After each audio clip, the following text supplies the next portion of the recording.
My name is James Edwards. I am a solution-focused life coach, co-founder of MZIZI4LIFE Coaching Solutions, where we strive to provide a values-driven solution, experiential approach to life coaching. And again, welcome.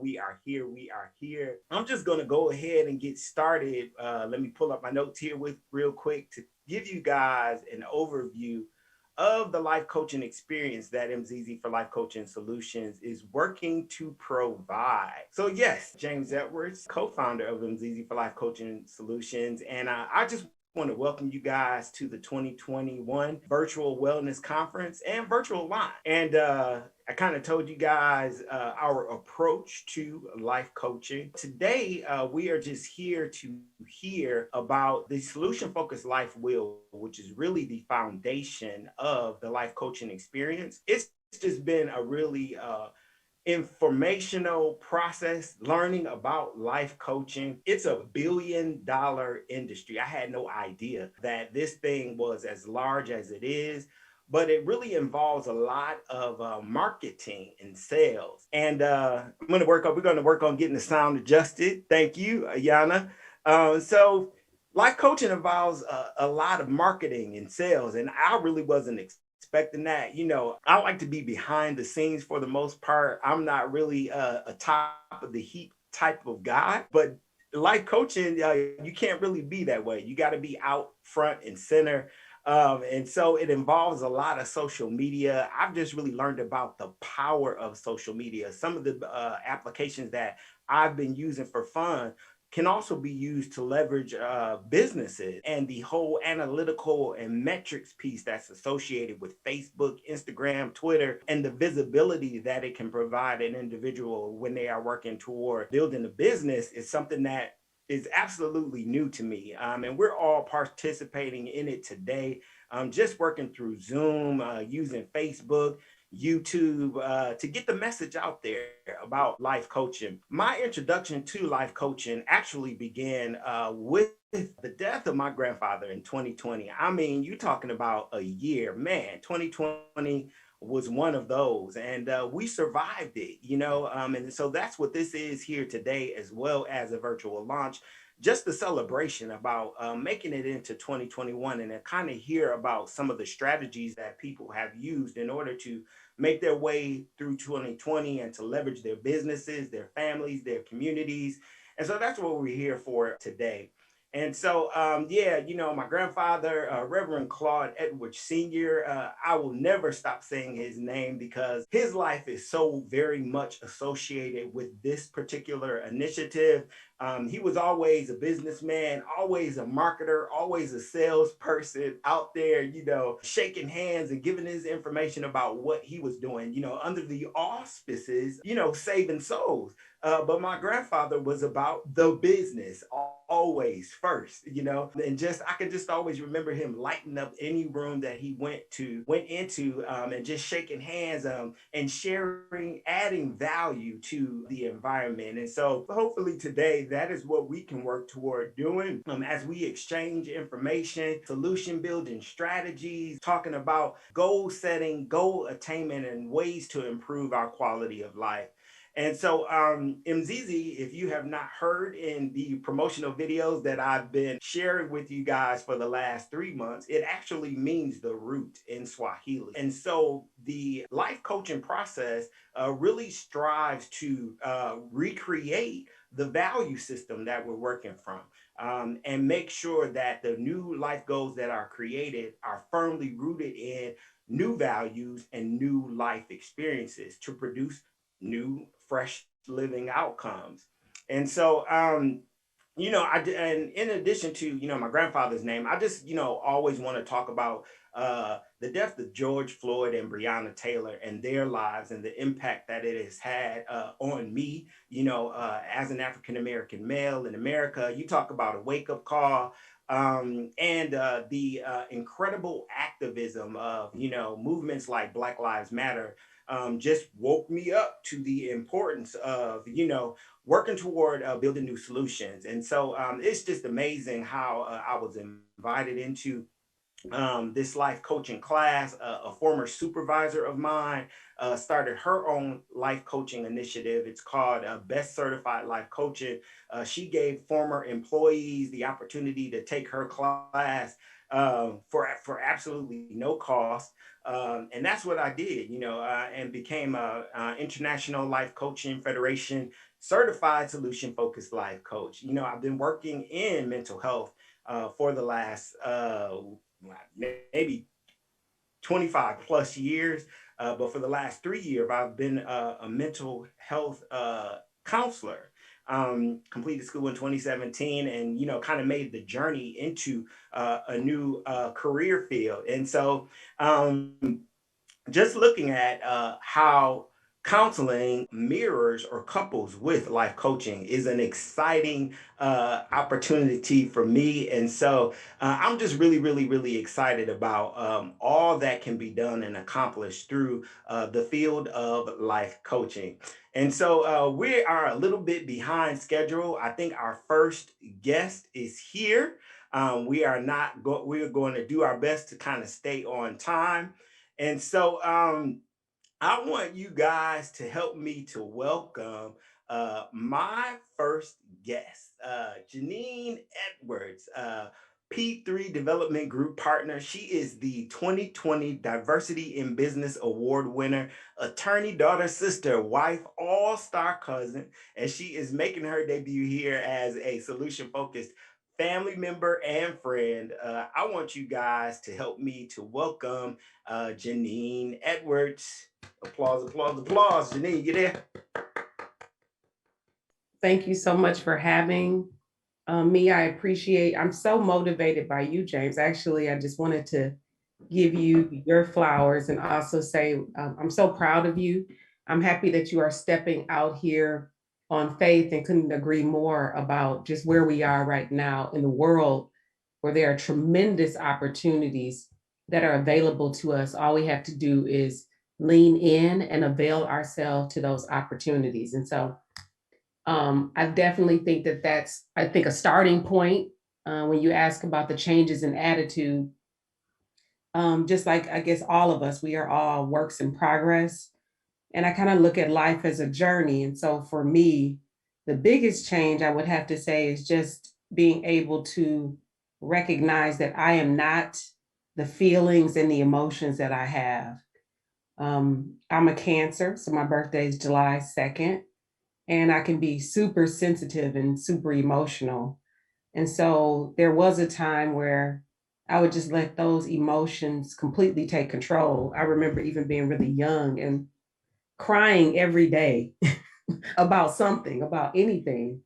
And I think over time, I've started to be able to move myself away, enough away from seeing and being able to look at myself and saying, okay, in this particular moment, this is not about the emotions that you're feeling and allowing those feelings and letting them come up, being able to locate the origin of them, but then being able to come back and say, oh, okay, I can adjust right now. I can look at that and I don't have to react or respond with either anger or frustration.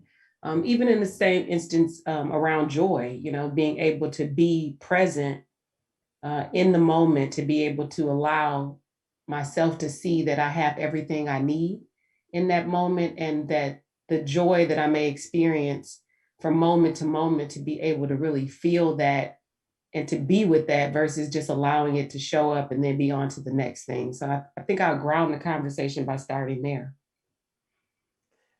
All right. Yes, definitely. Like, if anybody didn't experience an attitude adjustment in 2020, I'm not sure, where you were or what was going on.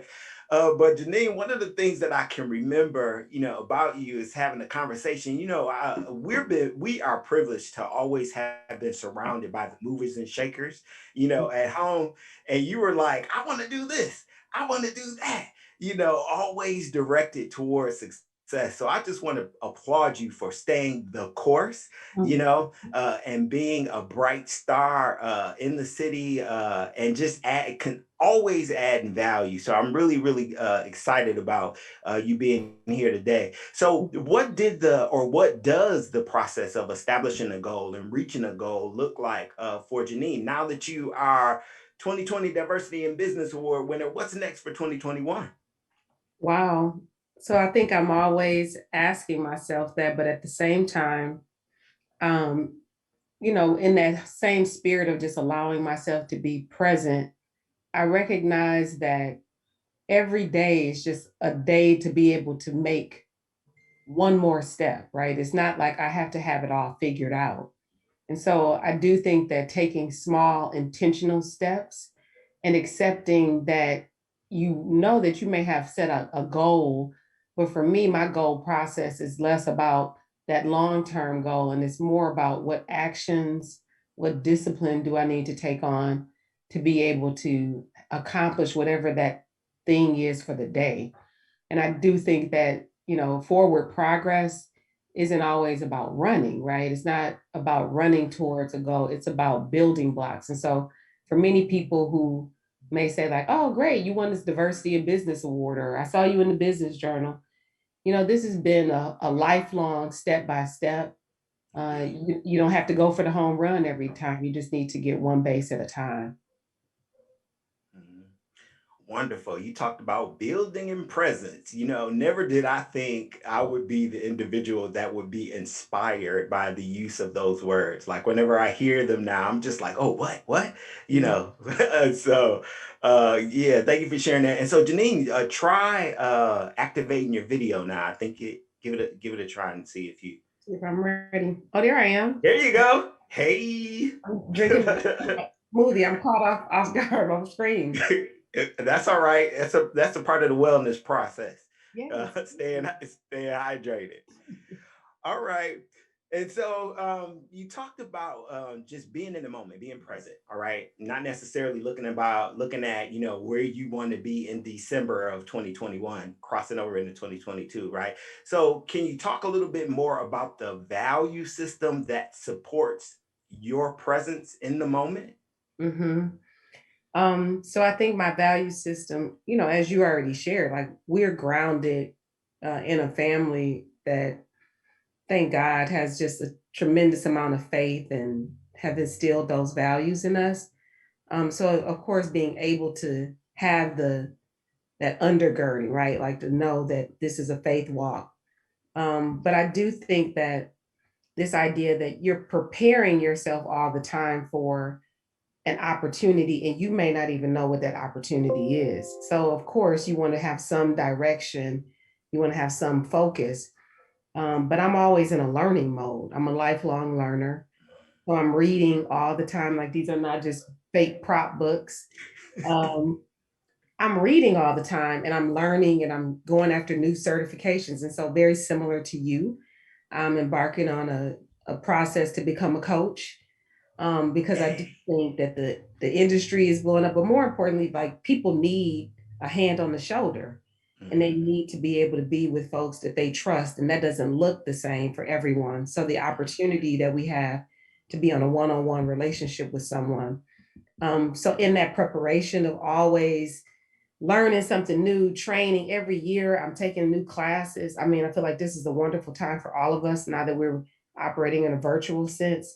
There's tons of great free content, training opportunities. And so you can always start to walk in your purpose, moving slowly towards having an experience or learning something new. So for me, I would say that my value system is all about preparation meeting opportunity, and about understanding that at certain life stages, our values may change a bit, right? So what's important to me at a almost 50 something year old is very different than it was, 15 years ago. Now, 5 years as a wife, my value system is different than it was 5 years ago. So being willing to be open to making those shifts and just evaluating your values along the way. Yeah, and I just want to, celebrate you, as a wife. I'm just so proud of you. Like when I think of you, I cannot, forget about your husband, and I always see you supporting him and, including him in your life. And that's just, a beautiful thing, in celebration of Black love. So doing my best to stay on schedule. So what can we look forward to? Walnut Way. Can you tell us a little bit about that and what the plans are for uh, the For remainder of Antonio. the year? So, well, Antonio for sure has some big things. They made a lot of announcements with his organization. So I think, they're poised to be able to have a really successful year. And also because it's all about community and giving back. For me, this year is about wellness, and also just taking every step and understanding we still in this pandemic. But I'm always interested in new experiences. So I'm trying to be outdoors more and just to be able to take in the beauty, but also to use that as a way to continue to ground myself. So there were some big insights that I had this year having to sit still. Things like I don't even like that many people. I have some big circles. I've just been able to narrow that a little bit, and I'm like fine with that. I've been able to spend more time with family, Yeah. and that's a big priority. And so for us, we're just like trying to figure out how to support each other in our own goals in our household, Okay. but then also supporting our family and friends that are close to us. So, I think about all of our cousins that have businesses. I've been trying to like lean in and be more supportive because sometimes we always think that it's going to be people that are far out from us, but it's people right in our own contact network and our family that we can be a lot more aligned and more purposeful and more supportive because it's always a ripple effect. Indeed, indeed. And just to give, a little background information, Genyene has been instrumental in the building of this life coaching initiative. So it's only appropriate that you would be my first presenter here today. Genyene, I just want to thank you so much for taking the time out of your day to be here. I Yeah. am looking forward to additional conversations just about life coaching and wellness in general. I want to take this thing and make it, large, the whole wellness movement. I'm loving every aspect of it. So thank you, thank you, thank you for being here I today. know that you're trying to rush me off and you getting me going, but I did bring a resource that I want to share. Yes, And go so ahead. before I go, because one of the questions that you asked me was about like tools and books and resources. And so one of them is a magazine. I brought it as a prop. It's called Mindful. It's a publication that is all about mindfulness and it's Mhm. really great. I think they put out a quarterly. And then I have a book that is titled Feelings Buried Alive Never Die. And I'll put it in the chat. It also has like a company reference guide, but it's all about getting in touch with your feelings and being able to be present because when we think about disease, when we think about mental health, all of that begins inside somewhere. So, like, how do we really recognize that and work with that? So, I'll put those tools in the chat. But thank you. I appreciate the time. Thank you so much, Janine. Solution building within the family and ancestral healing, ancestral wellness, reaching all the way back, pulling from your immediate resources are definitely things that I plan to look forward to and incorporate into the building of this particular life coaching initiative. So, Janine, I want to just thank you so much for sharing your pearls of wisdom with us here today. Before we move into the next presenter, I want to just thank once again the webinar production, which is being provided by Being Perfected Assistance Service.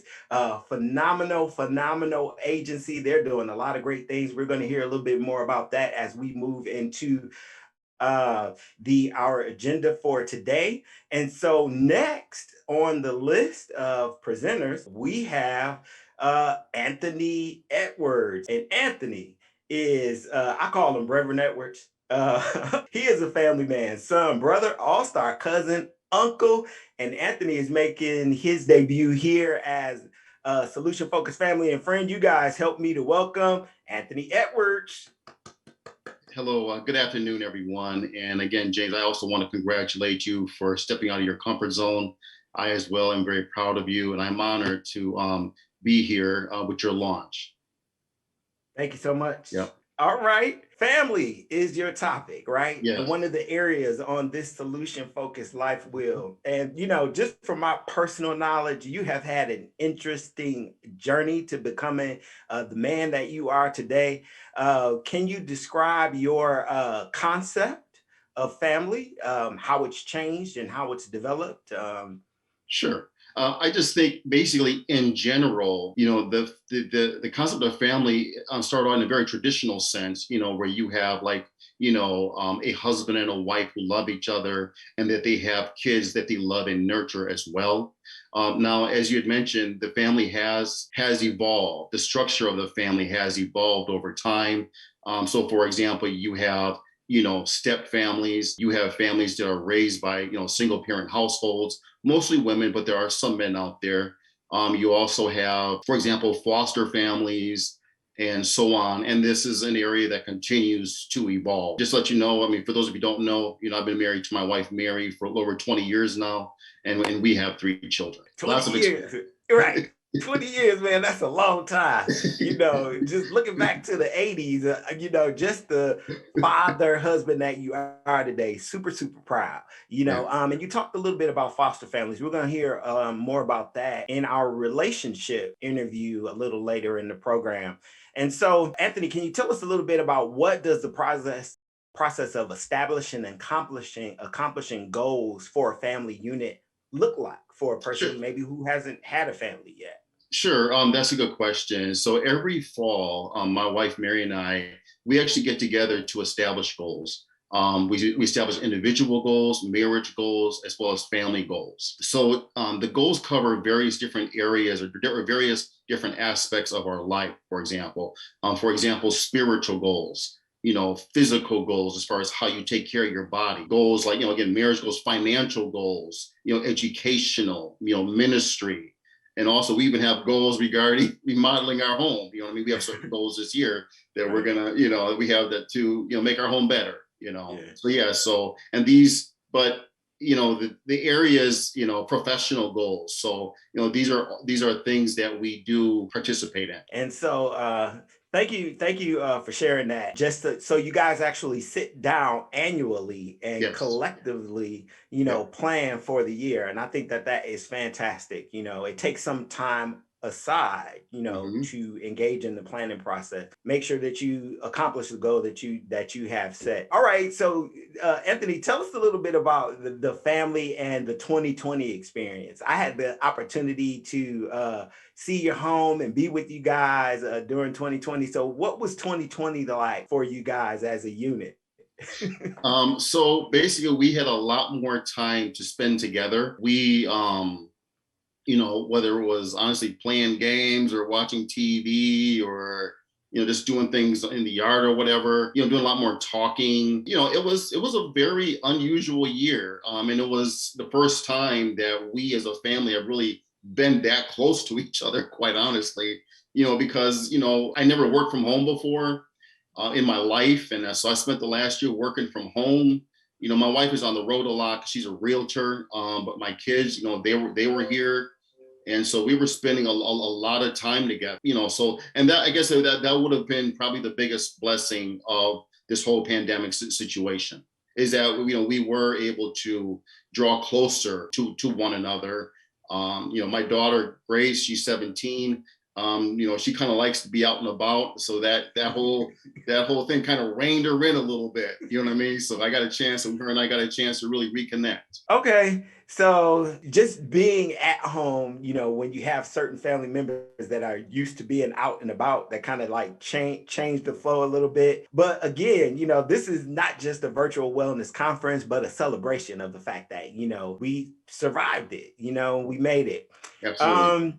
So what is the remainder of 2021 looking like for you guys as a family unit?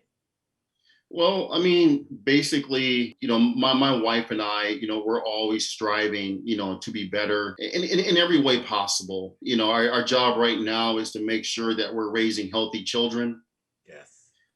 And we're, just trying to, make ourselves better, and trying to be more, intentional, being, setting this goals and, establishing goals and arriving, and my job is to just, again, just like Janine said, we're all on a journey. And on my journey, I really want to try and help as many people as possible, not just my family, but anyone that I possibly could come in contact with. Yes. So yeah, I mean, I said I was going to do my best to try not to turn this into church, but that is just one thing that will never leave a child if you Yeah. implant it in them early on. And when you were talking about just becoming better, I just started hearing the song "Better Lord." Yeah. Better Lord. Yes, Yeah. indeed. So in regard to getting better, Anthony, how do we track progress in the family? Should progress be tracked by material accomplishment? How do you contend that we track progress? Okay. Well, I think we can track progress really in a couple of different ways. My foundation is really my faith in Christ. Amen. I am a student of the Word of God. I teach it. My principles comes from the Okay. Word of God, and so I live, or at least strive to live my life accordingly. And so those are the same things that I really, transfer to others. But I think another thing is really, and just say in my family, I think another big accomplishment would be, let's say, communication. It's just being able to communicate with each other, without being judgmental. You know what I mean? Just kind of, sometimes my kids will come to us, either me or their mom, and will just start talking to us about something out. Now, internally, I might be alarmed, but I got to maintain my composure and, listen to them. And also at the same time, give them constructive feedback, give them guidance on whatever it is. And so the fact that, I mean, for the most part, I think our kids feel that they can come to us and not be judged. And, we kind of take the time to understand them and again, just give them that guidance. But, because a lot of times, people feel like, well, I can't really talk to so-and-so, because of fear of them jumping all over me or judging me or whatever the case might be. So I think, just the fact that we can communicate with each other honestly about what's going on with us, and just given as parents, just given that right direction. Amen. Amen. Just with the church as your foundation, there's no way under it, no way around it, right? You Right. got to be Yeah. with it. Yeah. That one ain't going nowhere. So, okay, so this is, kind of personal, but it's Yeah. vulnerability that makes for good TV, good Yeah. broadcasting, right?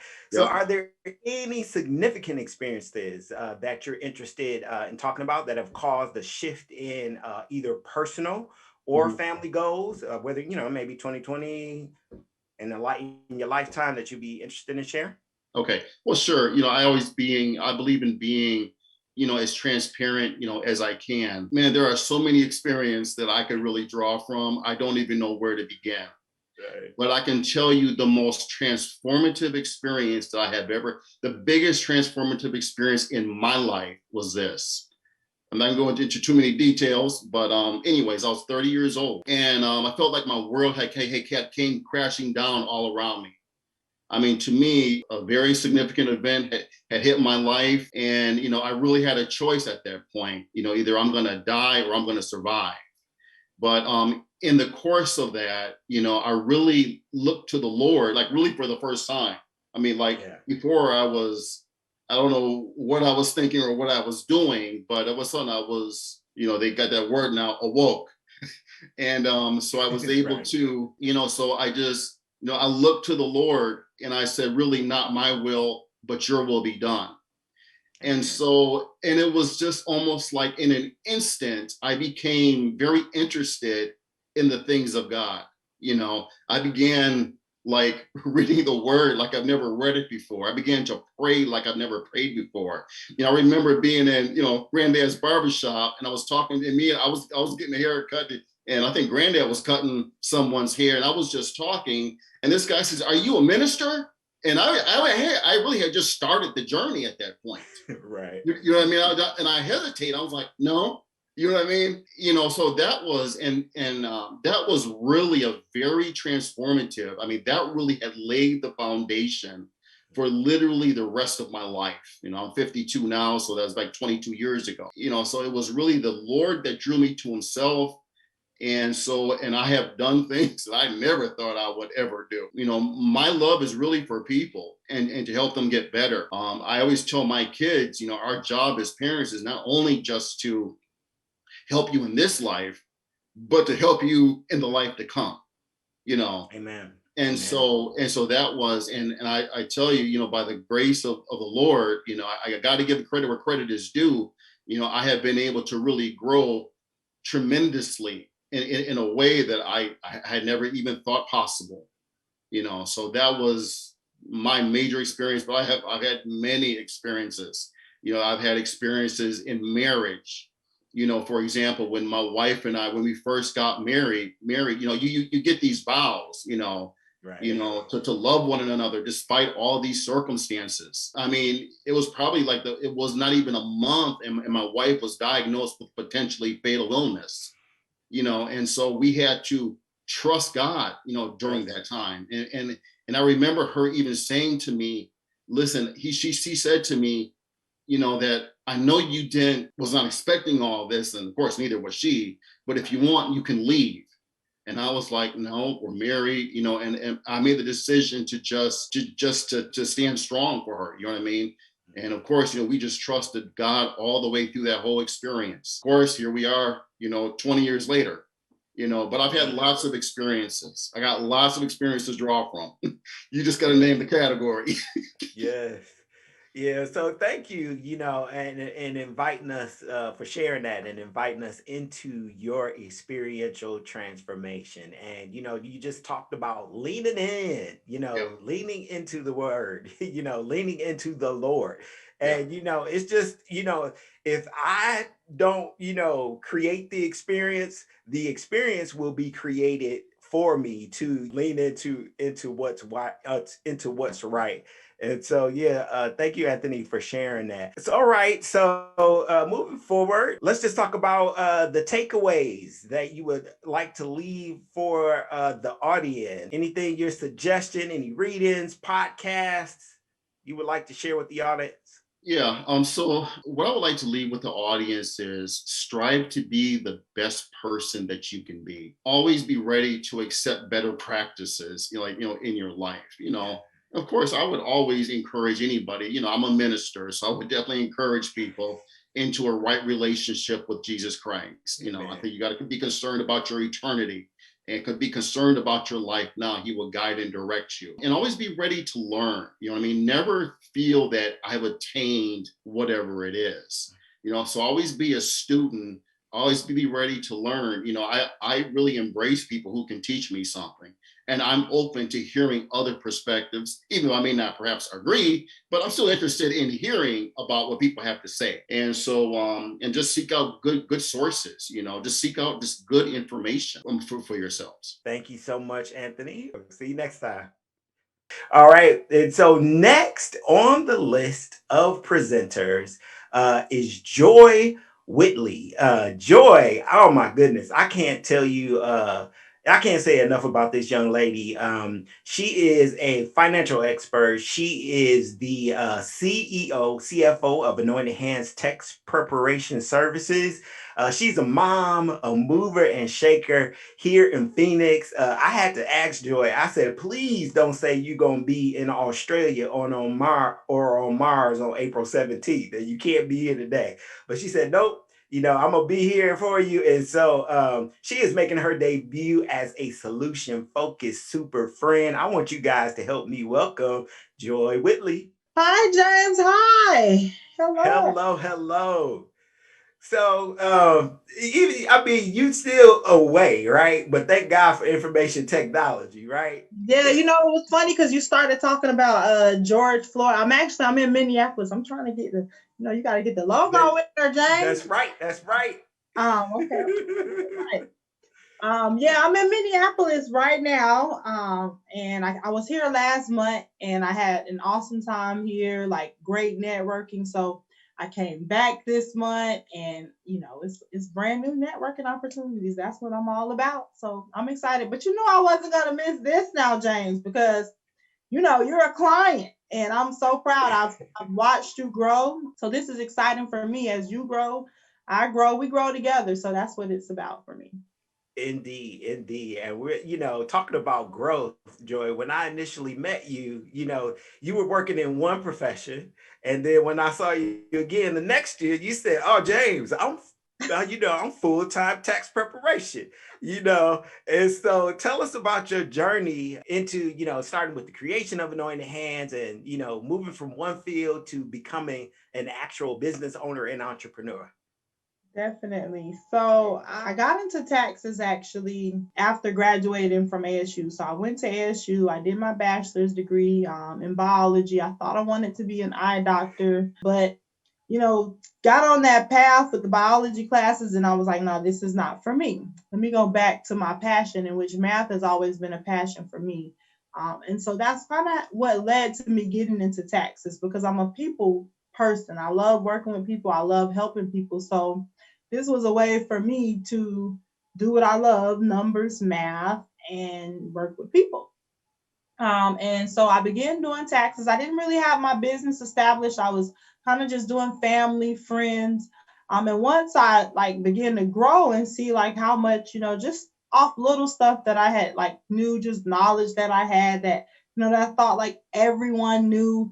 And I realized they didn't, and I'm like, oh man, it became the helper in me became the business for me. I'm like, you know what? Like, I need to take this more seriously. I need to really find a way to help people, especially people in my community, because taxes is such a big deal. And that's how I started. I began doing taxes. I'm in 2016. I partnered with a parent accounting firm based in Florida, Focus 9 Enterprises. And from there, just them allowing me to build off of them and them educating me, the growth has been exponential since then. And I'm just like, I'm amazed by it. Sometimes, James, I just be like, Lord, you're amazing. See, that's why I'm like making sure everybody sees the anointing because it is some anointing going on here, But yeah, that's how it came about, and now where I am, just the ability to help, to be able to help people, my people, and just different minority communities, and have them comfortable,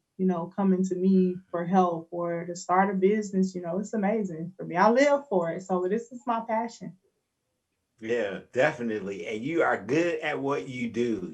Just sitting down with you, it's never an intimidating situation. You'd be like, "No, don't worry. I got you." And so just making yourself available. Again, I'm thankful for, information technology because you invite everybody on, for the ride, for your growth. And so you talked a little bit about goals, and sometimes, people just not knowing, and that's an area where you like to be involved.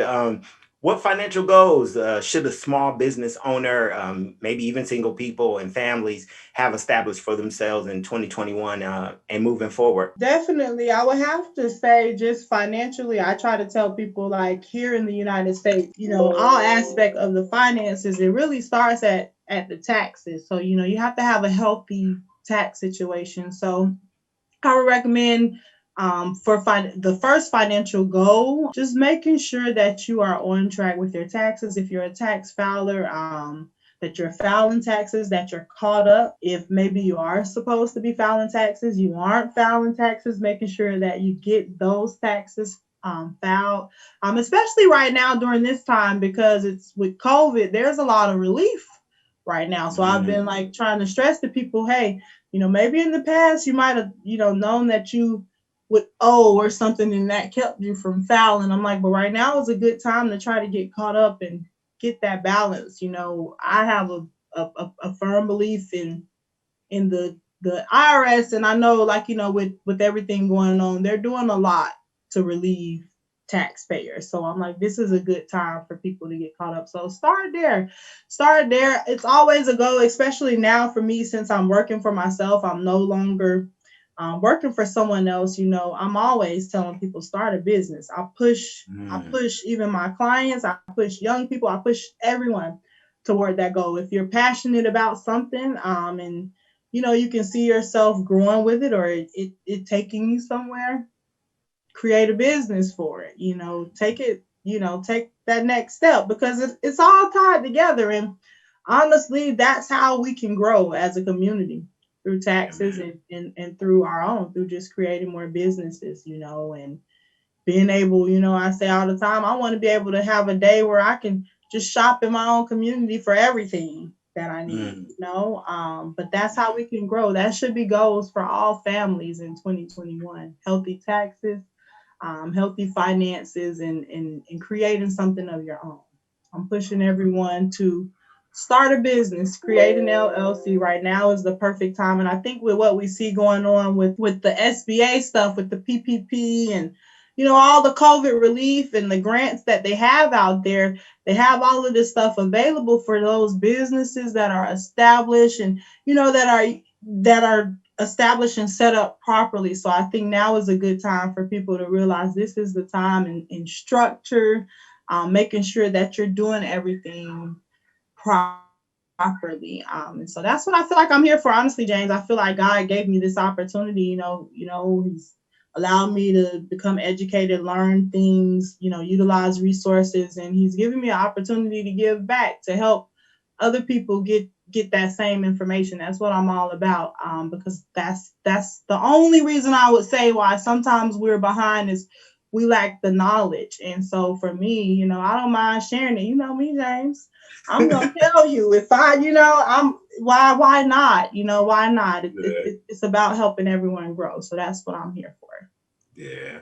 And so I was smiling when you first started talking, because I can remember sharing your business cards with some of my coworkers. And one particular person was like, no, I'm not going to file this year. And so then when they started talking, then the stimulus checks came out. They were saying that you couldn't get a stimulus check if you had filed your taxes. They was like, James, give me that card again. I was like, and I was like, okay. So yeah, I mean, just being a resource and being always available, Joy. I mean, you are exactly that. I really appreciate that. Okay, so is there a particular value system that supports a person becoming an entrepreneur that you utilize, or that you would suggest they start working from as a new business owner? Yeah, my motto is God first, then family. Always, I never compromise my belief. I'm a strong believer. I believe in God. I have a really strong relationship with God. A lot of my growth is connected to my growth with my relationship with Him.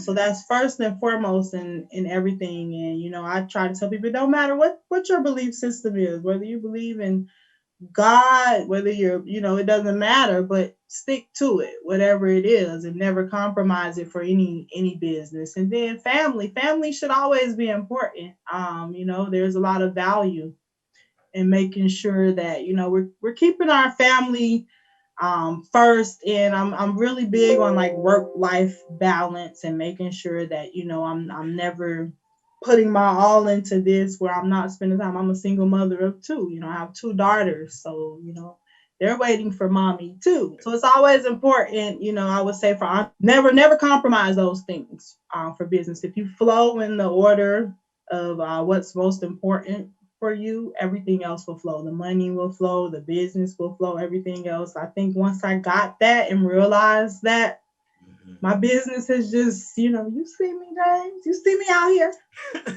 I do. I do. I see you in one place today, and you talked about work-life balance. I see you on the slides and the swings with the girls, and then the next clip, you in Santa Monica Beach. I'm like, this girl is everywhere. But that's what good living is all about. Being out there, and enjoying it. You talked about the Lord and family, are good values to begin, and doing what you love. Are there any are there any memorable experiences that you're comfortable with sharing with the listening audience that caused, the shift, and you moving from you like a program coordinator. Yes.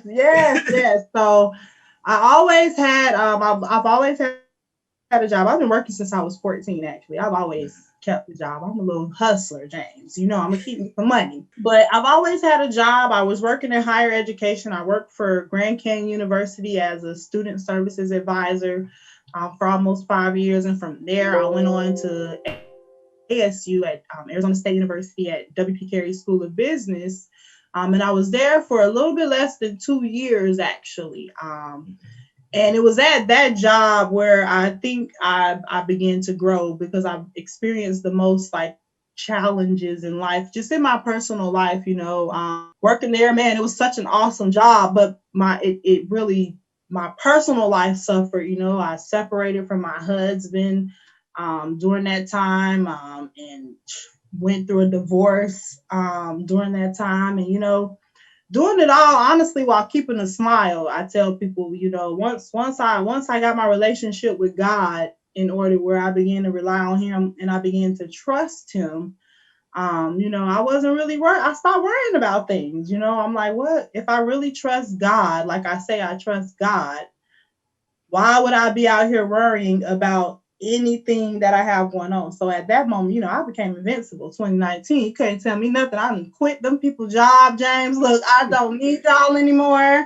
Okay, because my God is real, honey. He says that, yes, it's going to be anointed hands, because even that year, James, I kind of, I was like, man, I don't know if I should keep the name anointed hands. I'm like, I'm spiritual, I'm in touch, my relationship is there, but I'm just me at the same time. I'm like, I'm not always anointed. You might get something different this day, So I was like really struggling with that. I'm like, maybe I should change the name, you know what I'm saying? But I didn't act on it. I started learning to not act so fast, as the other gentleman was saying. Like, don't, wait, be still sometimes. Like, and so with that, being still, listening to God, I got so much clarity. Just in that year, going through that, quitting my job, becoming a single mother.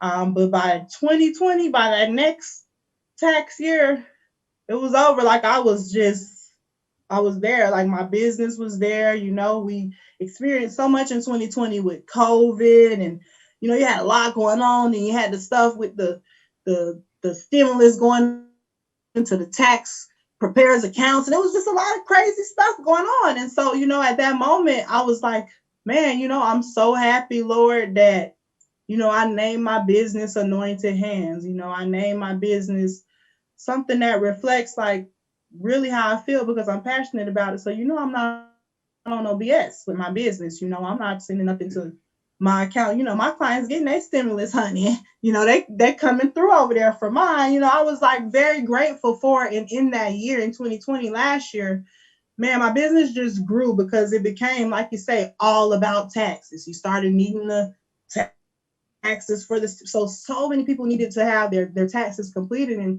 what better way to find them? It's hard to trust someone when it comes to taxes. Is everything. A tax consultant has all of your information, so to honestly be able to trust someone you really don't know with your information. And I really grew because of the name of my business, because of the name. People saw the name Anointed Hands and knew, or they felt a sense of trust in front from the name. And I think last year was just the clarity that I needed for my business, James, because I began to say, thank God, thank you, Lord, thank God, like, thank you, Lord, for not changing that name. I was like, God, you know what I'm saying? I'm like, come through, God, because I was really struggling with that. And I think last year just taught me just to be me, just to live in my purpose. I am anointed. I'm anointed with these hands. When you see me working those numbers, working those calculations, asking a million questions, like, you know what? I'm passionate about it, and I'm doing it, and I'm doing it well right now. God is showing me that. So yes, James, that has been what led to this, and I don't hesitate to talk about it. I'm like, because I'm like, I never thought, taxes was always a side hustle for me. I've always worked, I got income, I got a paycheck coming in Right. bi-weekly, I'm used to that. So to go from that to even last year, I made more money last year than I ever made making working for any job, and to do that working for myself, that's me. I know it's a result of me trusting God, to be honest with you. And so anointed hands, tax preparation, y'all. Anointed hands. Yeah. Thank you, Joy. So, in addition to yourself and the agency, Anointed Hands, as a resource, are there any other takeaways or resources that you would like to leave with the listening audience before you go? Well, of course, I would like to say that I do offer free tax consultations. So everything, if I said something that may have piqued your interest, maybe, getting caught up on your taxes, maybe you've never filed taxes before, maybe you are scared because you've been going exempt, you're gonna owe, or maybe you want to get the stimulus, but you have no idea. Those kind of things. I offer a free tax consultation because I like to give people an opportunity to be able to reach out and just ask questions, because I have so much knowledge that I give it for free, willingly. It's so simple for me, but it's so much someone else who doesn't know. So I'm definitely here to help. 904-803-1938. Text, call that phone number. www.anointedhandstax.com. And email anointedhandsjw@yahoo.com. Anointed with one N, ANOINTED. So yes, that's how you can contact me, and I'm happy to help. I'm passionate about this, so I do it with a smile, James. Like, it's real over here, y'all. Like, I want y'all to know. So you definitely have a resource. I am a resource. Utilize me. Utilize the free tax consultation to be able to ask all of your questions. And I'm more than happy to help. Joy, I want to thank you so much and just welcome you into this solution focused family. Thank you for taking the time out of your day. Keep doing what you're doing. You're such an amazing resource and a vessel for the Lord, and we appreciate you, Joy. I appreciate you too, James. And I gotta say it again, I'm so proud, y'all. James has been a client for many years. So just watching, I get so excited when I watch my clients go from just W-2 income to now they have a business, It's exciting for me. That's why I'm like, I wouldn't miss this, James. I don't care if I was in Australia, baby. I would be on for you. So yes, I'm super excited. And thank you so much for having me, James. Thank you. You are welcome. Thank you. All right, you guys. We are midway into the 2021 Virtual Wellness Conference for MZIZI4LIFE Coaching Solutions, where we strive to provide a values-driven experiential approach to life coaching. Today, we have 9 different presenters here to talk about various areas, various life categories that are all a part of this solution focused life wheel, which is the foundation of the life coaching process for MZIZI4LIFE Coaching Solutions. That's what's completed during the consultation process. So I've asked some solution focused friends to come out and share their ideas about their specific life categories, or the domains as they are referred to by some. But moving forward, we are just going to move into our lunch presentation. And so it is noon here in Mountain Standard Time in the Southwest. And so we are going to have a 15-minute lunch presentation discussion with Jamaris, who is the owner of Jamaris's Kitchen, located at 10215 North 18th Drive, Street A1, right here in Phoenix, Arizona. So you guys help me to welcome Jamaris. Oh, I think so. Thank you for having me. I'm so excited to present and answer any questions and talk about my journey as a business owner. Yeah, so Jamaris, actually, Jamaris's Kitchen was the original place that I was going to have the launch, but when COVID happened, I got some consultation from my daughter and my mom. They were like, "You need to make this thing virtual," and so I conceded and said, "Okay, we're going to try the virtual thing." And so Jamaris opened this kitchen in the middle of the pandemic. How did you do that? I can only say it's by the grace of God.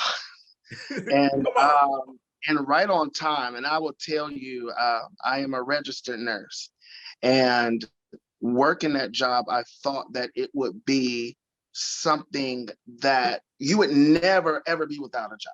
Okay. So I thought that was something very stable, but COVID said, no, sir. So as a surgical nurse at Mayo Clinic Hospital, they told us May 3rd, we are laying you off. Wow. And I'm like, okay, we're not going to go to ICU or help out in the ED. You're going to send us home? This stuff they don't put on the news, but this is why the hospitals are struggling, because a lot of doctors and nurses were laid off. And so I wanted to figure out, well, what am I going to do? Because they put us on what you call a fixed furlough. Mm-hmm. And that fixed furlough, it kept us covered medically. We would go see a doctor, but I couldn't see my doctor laid off too. But we weren't getting any money. They had no money in the budget to pay us while we were out. So I had to come up with something real quick. And on top of my nursing degree, I do have a culinary degree out of Le Cordon Bleu. And so I was already doing like private parties, but I started to fast forward and try to think, well, maybe what is the need right now? And everything is closed. Let me take advantage of this. So I started doing COVID deliveries, started delivering to different people, doing private parties. And little do I know, this is why you have to pay your tithes too, because I'll still pay my tithes. God took that little thing, and I started delivering just within Phoenix, and then it started going to Mesa. Then I started delivering to Scottsdale, then Levine. Word of mouth is everything. And if you present your product with excellence, people are going to talk about it. When your food tastes or your product is good, people are going to talk about it. So people began to talk. So I started to ask for help, volunteers to help me deliver this stuff. So I started coordinating delivery routes. It was crazy. I didn't have any training on that, but I had to learn real fast. And so that had to be just within a couple of weeks, because the middle of May, I was driving past this building right here near Metro Center. And I think this used to be a hookah lounge. And so I drove into there, and I don't know how spiritual anybody else is, but the minute I got out of my car, I looked inside the window, and immediately I saw people in this empty space. So I started to exercise my big faith, and I called the number. I wasn't expecting anything other than leaving a voicemail. I left a voicemail, and literally, if you know this area, as I pulled out of the parking lot and got to Peoria, which is maybe 2 blocks from here, I got a phone call from the broker.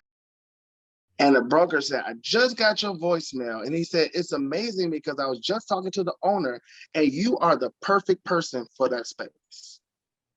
That's exactly what you were talking about on the voicemail, what your video is, exactly what we want in that space. So everything in this situation happened in divine order. I came, I saw the space. And one thing that I will say to anybody that's starting a business, make sure you have a vision and a mission statement. And not only that, have a brand brief. And my brand brief talked about everything from what my vision was to what every color that I want to utilize mean. So everything was very, very particular. And when I gave that to the owner, he mentioned to me, he said, this is amazing. He never seen anything so detailed. And he told me, whatever you need, let me know. And I didn't know what that meant. So they sent in contractors to do an evaluation to see, what needed to be done and this and that. And so they came back and told me it was going to be about $50,000 worth of work. Now, one, I was just laid off May 3rd, so I don't have an income. I said, okay, God, they say now, when you exercise your faith, you say, if I take one step, you're going to take the other step. So where's the money coming from? The owner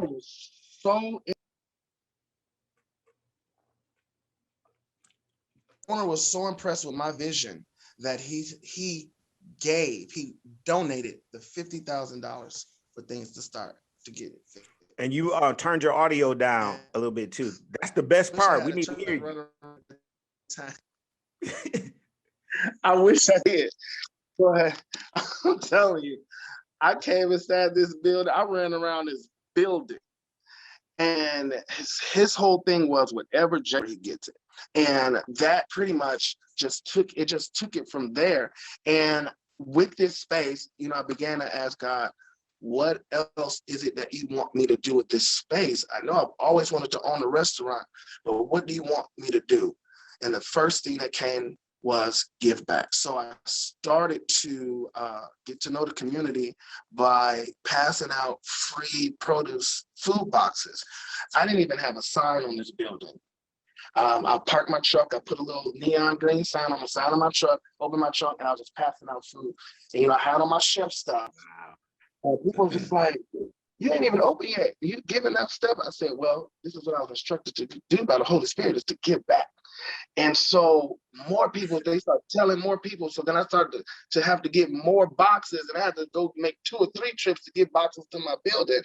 And I was literally staying out there until about 9:30, and that was 9:30, 10 o'clock, passing out food boxes to people to get to know the community, trying to figure out what were the needs in the community. And that helped me, that steered me in the right direction of what the need was in this community. So not only do I serve food or sell food, my space is open for events. And not only for events, I have events that I have here, different things that people told me that they wish they could see in a community. Amazing, Jamaris, amazing. And, the space, my goodness, I was there for, the soft grand opening. I walked in there and I was like, man, this is really, really nice. There is you should see it now. Right. I'll be back. And mind you, where I'm sitting right now, this is my office. So since then, I've taken over the suite next door. Okay. So I've expanded into this is how fast that God is multiplying. And I've already outgrown this space. Wow. So yeah. Mm-hmm. Wow. It's amazing. Won't he do it? Right? Won't he do it? Yes, he will. Right. I am a firm believer. And, it all goes back, to before I moved here from Chicago. I really wasn't into, prophets and prophetess and stuff like that. Okay. And because it's really cliche, but there was a lady and she literally laid out everything that was going to happen to me. And I'm telling you, everything has come to fruition. Wow. And she didn't do it privately. She did it. First of all, I never been to this church before. I just went to visit because one of my musicians played there. So I was just going to support him. And literally her entire sermon turned into giving me instructions. Wow. And I'm telling you, everything has come to pass. But outside of the spiritual realm, there are important things, that had to align with that, with learning how to be an entrepreneur and getting out of the corporate world mindset. Okay. And my biggest fear was what I'm gonna do about my medical benefits. I work at the nation's #1 hospital. What type of insurance is gonna beat that? And the guy told me, that's your only fear? And so he started to show me that you can still obtain medical benefits through your own company. And I didn't know that, you know, and once I found that out, I was ready to go. I was ready to go. Mayo Clinic called me back in August. I said, no, ma'am, Jackie, I'm not coming back. I spent this entire summer working on this building and managing. I learned a lot, managing the construction workers. You know, everything was a learning experience, from the plumbing to the electric to laying down tile, carpet. All of that was a learning experience, but it was surreal for me because I was the go-to person. Do you like this? Should we put this here? And I'm just like, I think so, because I'm not used to that. I'm used to being the worker. So I had to literally change my mindset and how I was viewing things. I said, man, I am really a boss. Like, for real, you know, and you don't, and still now it's still kind of like, people like, it ain't set in yet. It really has not set in yet, because I don't know if it's because I'm a very humble person. I don't gloat, or, you know, I have a lot of different talents that people do not know about. And I just, you know, I'm just not that type of person. So I'm more kind of laid back in a cut. And so it has pulled me out of my comfort zone from being an introvert. Now, I don't want to say I'm an extrovert, but I'm not as reserved as I used to be, because I learned that I have to speak up, I have to talk, I have to make decisions, and that takes a lot of critical thinking. And so, you know, Jamaris, it sounds like there is no going back, right? Like once you once you become an entrepreneur, you know, and made that decision, like you can't, you know, regress back into being an employee. No, well, I would say yes and no. I will not do it full time. I love nursing. I love to nurture. And I did not think I was going to go back into it. But I did go back into hospice care maybe about 3.5 weeks ago, but that's on my own time. I make my own schedule. I go and see these patients, and I go home. But it was an offer I could not refuse. So, you know, I denied. This company has been trying to get me for the last year, and I just kept denying, like, no, I don't want to do that. I'm done with nursing. But then they gave me an offer I could not refuse. Thank God, because once I sat back and looked, this hospice job that I make my own schedule for, it connects the dots. So it fills in the gap. You know, being a startup business and a new business, there's gaps, because one, you don't have consistent money coming in. You don't have like a consistent customer base. So this particular job has been a blessing to be able to bridge the gap from being a new business and connecting, you know, all my financial needs that I need for the business, even though I do not have the total clientele to cover all my expenses, if that makes sense. Yeah. So being an employee is a means to fill in the gap, and it's now a resource like that's something you can fall back on. Exactly. But not only is it a resource, they are also my clients. Okay. All right. So it's a double. Yeah. And it's the same thing. It's the same thing with Mayo Clinic. Mayo Clinic has now become my client. Oh wow. Okay.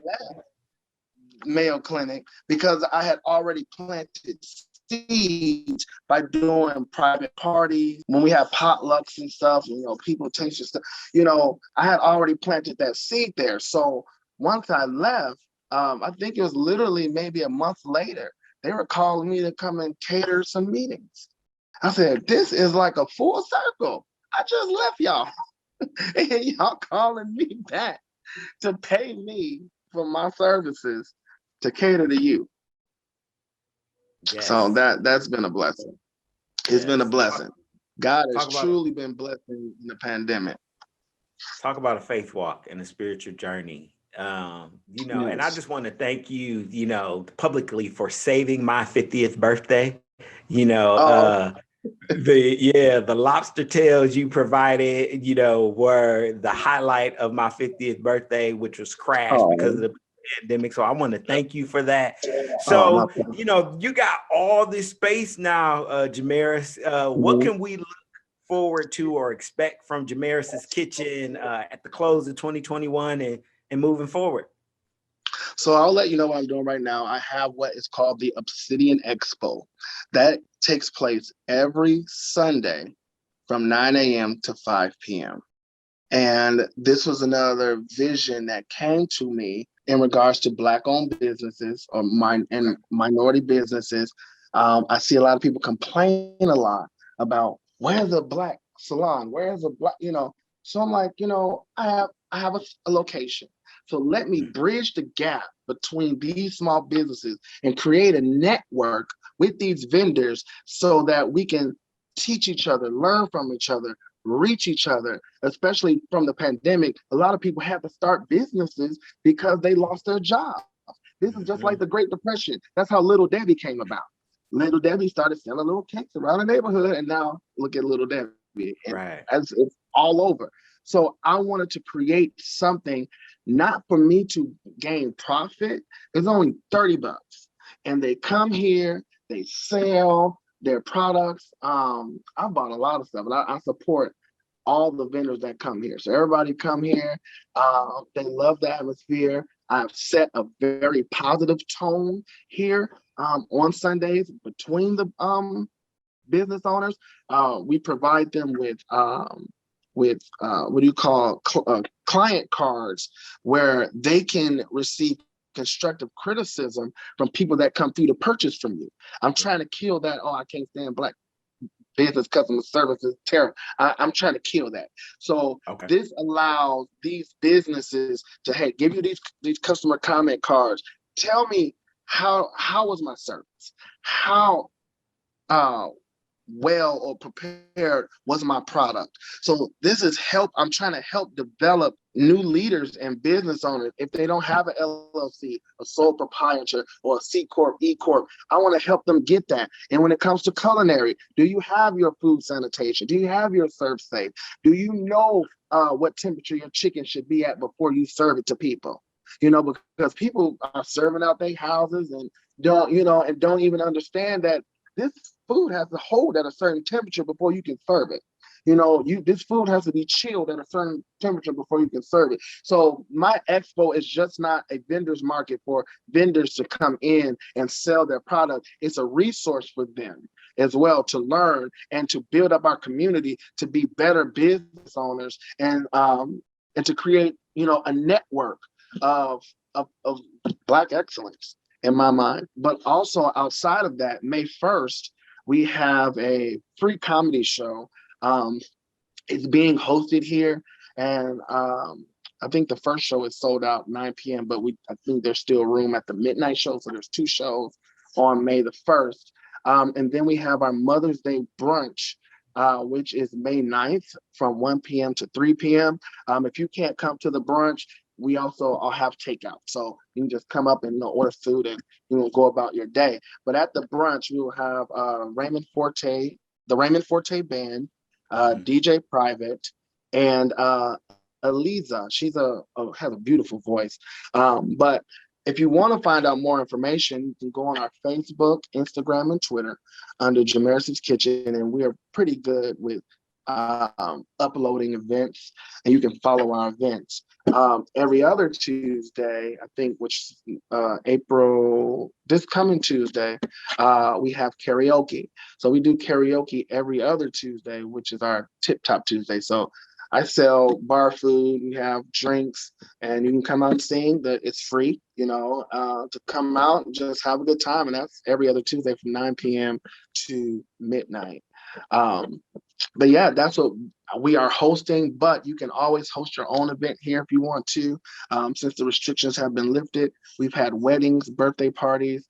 If you have a quinceañera, bar mitzvah, whatever, a meeting, I have with my extra space, you can host a meeting here if you would like. So yeah, there's a lot of things, and I have more in store that'll be coming up for, towards the end of the year. And hopefully I can own this whole strip. So we're Man, talking about moving into the 16,000 square foot space. And it wasn't my initial, I thought about it. I didn't speak about it. But then the owner said, I want you in that space. So I'm praying about that right now. you already talked about it. Bite off too much. Right. I've already spoken. You don't put it in And so cyberspace he's now. just So confirmed it. you just need to do what you got to do to line up with it, because He already spoke now, it. brother. Yeah. So, and that's what I want. I want a like a Black-owned enterprise, an entertainment enterprise that we can go to, something that's consistent, something that's friendly, something that's faith-based, even though I don't put out there, oh, this is a Christian, but my pastors prayed over this place. You know, this place was prayed over and covered. And people have been coming, people have been touched in many different ways. Like all of our events, they appreciate the kindness of my staff. They appreciate the welcoming aspect of it, and being treated, like humans, and good customer service. And that's what I want to keep pouring out, into the community. Man, Jamaris, thank you so much, for being here today. It sounds like you are definitely busy, but you took the time out to join me here today. I'm just looking forward to coming out to Jamaris's Kitchen again for one of the events. And so, again, just thank you for being here, and looking forward to all the wonderful things that you're doing. Yes, absolutely. Thank you. That's what I'm striving to do. Somebody put in there about teaching good customer service, and I want to just say something about that. One thing that I am learning, meeting the different Black business owners, people just don't know a lot. Like they really just do not know. And people are in the mindset of being at home, dealing with family. Right. They're not in the mindset of, I am a public figure presenting a product to the public. So it's all about that, changing your mind, how you think and how you look at things. And that's, what I've been doing and trying to help shape people. Because I walk around every single booth. People come here with food. Oh, I have my thermometer. And I say, oh, let me check that. So you mean to tell me you've been serving burgers under temperature? So I hold people accountable, and I'm not nasty about it, but I think we haven't had anybody in the community to really hold us accountable for it.